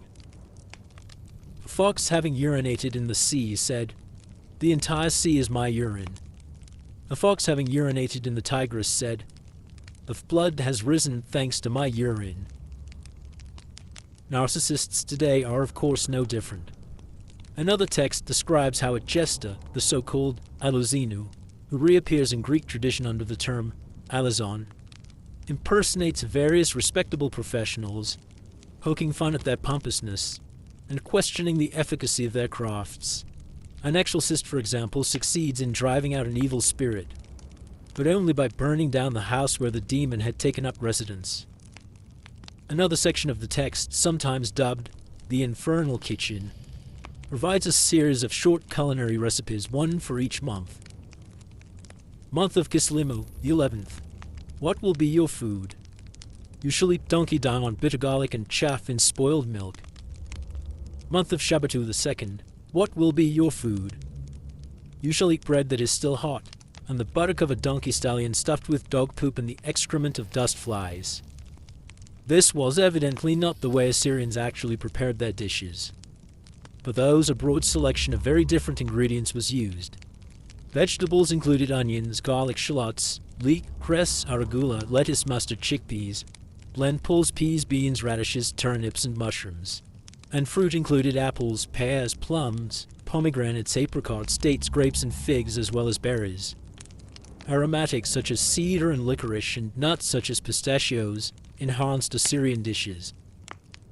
On special occasions, people would eat fish or various types of meat such as goat, beef, pork, and mutton. They also consumed ducks, geese, pigeons, quails, and partridges, along with their eggs and different kinds of game including deer, gazelle, boar, turtle, and rabbit. More exotic foodstuffs ranged from small rodents such as bandicoot rats to grasshoppers and locusts. For fat, people used sesame oil and the fat from the tails of sheep. And for condiments, mint, vinegar, and fish brine, which, although costly, was also extremely important in later Roman cuisine. Honey and date syrup served as sweeteners. Various types of bread and porridges were daily staples. Drinks included water, fruit juice, beer, and grape wine. Wine consumption became more and more fashionable among Assyria's elites during the imperial period. Beer was often consumed in taverns where Assyrian citizens, especially men, would find release from their daily cares and worries. Some taverns also served as brothels. Assyro-Babylonian rituals prescribed a visit to the tavern as a means to undo the evil that loomed over a man due to some negative portent, and at the same time reintegrate him into society. Many tavern keepers were female, like the legendary Siduri, who ran the tavern at the end of the world, where Gilgamesh found rest before his journey across the waters of death to the flood hero Utanapishti. The witticisms and wisecracks recorded in the Series of Sidhu and the Alazinu text most likely also circulated orally in the bawdy atmosphere of the taverns, where alcohol loosened tongues, which on occasion led to bloody bar brawls. In a letter to Esarhaddon about 3 recently promoted military officers, an official warns the king that these 3 men are drunkards. When they get drunk, none of them can turn his iron sword away from his colleague. Another letter talks about drunken soldiers on horses who are making the streets of Kala unsafe. Small wonder then that the biblical books of Isaiah, chapter 28 verses 7-8, and Proverbs chapter 31 verses 4-9, strongly discourage alcohol consumption among people of authority, such as kings, priests, and prophets. The tone in the tavern was probably often rough. How people in the Assyrian Empire cursed and swore can be gauged from a small tablet from Nineveh inscribed with invectives against a certain Belatir. The words used in this text were better to be avoided in polite conversation. Belatir, you fucked hostage, doubly so with runny eyes, doubly so with bulging eyes, doubly so. Son of Eba, that missed period, that shit bucket of a fart factory, of a vile family, lackey of a dead god, of a house whose star has vanished from the heavens, a slave girl, a chackle he, the slave of a Syrian country girl, the only bearded one among a crowd of over-fornicated women. Belatir was probably a foreigner. He may have been an opponent of Ashurnasirpal from the time of the civil war with Shamash-shum-ukin in the mid-7th century BCE. Tensions existed, of course, also among the residents of Assyrian cities. People quarreled mostly over money, disputing over wills and ownership claims. But occasionally homicides, robbery, theft, and damage to property occurred as well. To restore the peace, such cases required conflict management and legally binding rulings. Remarkably enough, there was no written Neo-Assyrian code of law. Scribes and scholars continued to copy the famous Code of Hammurapi, which had been composed some 1,000 years before Tiglath-Pileser III had established the Assyrian Empire. But the text was read as a classical work describing an ideal state of justice, rather than as a source for laws to be applied in actual court proceedings. There were also no courthouses and no professional judges. In fact, the Akkadian word for judge, Thearnu, is largely absent from Neo-Assyrian documents. Instead, administrative and temple officials served as judicial authorities. On the state level, the vizier and the Sartenu official. On the provincial level, the governor. On the municipal level, the mayor. And within temple contexts, high-ranking priests. Cases were decided based on depositions made by the plaintiff and the defendant, statements by witnesses, and documentary evidence. If the truth was hard to establish, the official in charge could ask one of the parties to swear an oath, or send the litigants to the river ordeal, where those unable to withstand the rushing waters were considered guilty. In most cases, the losing party was sentenced to pay a fine to the other side, rather than having to face prison time or corporal punishment. The ultimate judicial arbiter in Neo-Assyrian times was the king, but he intervened only in cases involving capital crimes of public interest, such as high treason or temple theft. Examples of the latter are documented in a number of letters. In one of them, Sin-Nadi, the mayor of Arsha, reports to the king that a sheet of gold taken by temple thieves had been recovered, that the thieves were in custody, and that the goldsmith Bazali had made a repair, perhaps remounting the sheet. The culprits in such cases may have received more severe punishments than was usual for most crimes, perhaps even the death penalty. But the sources do not clearly spell this out. To be called before a royal official, whether in the context of legal proceedings or for some other reason, such as conscription for military service or forced labor, often caused great anxiety among those who were summoned. Serving in the army in particular must have been a great burden for many Assyrians, and often a traumatizing experience as well, despite the substantial rewards mostly in the form of booty that the service provided.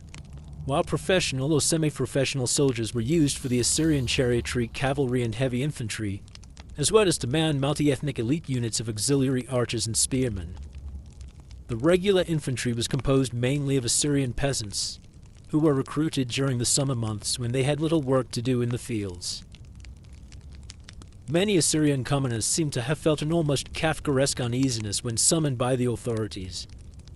To calm nerves and increase their chances of not having to suffer too much abuse, they resorted on such occasions to a set of rituals and incantations that were known as Agalkora, at his rituals to successfully enter the palace.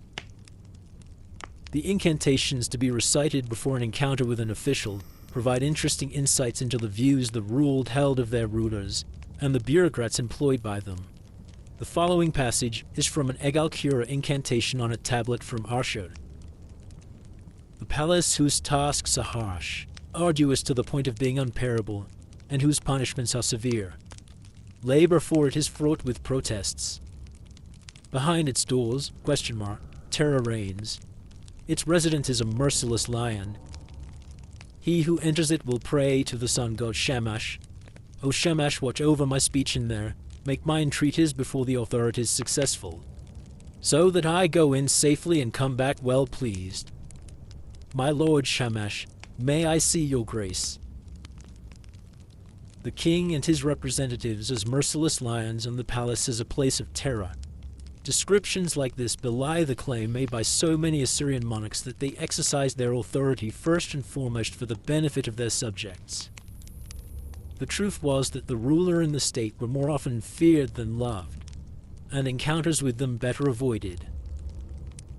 As the 7th century BCE advanced, though, the time for the Assyrian kings to pursue their rapacious and sometimes murderous agenda was quickly drawing to a close.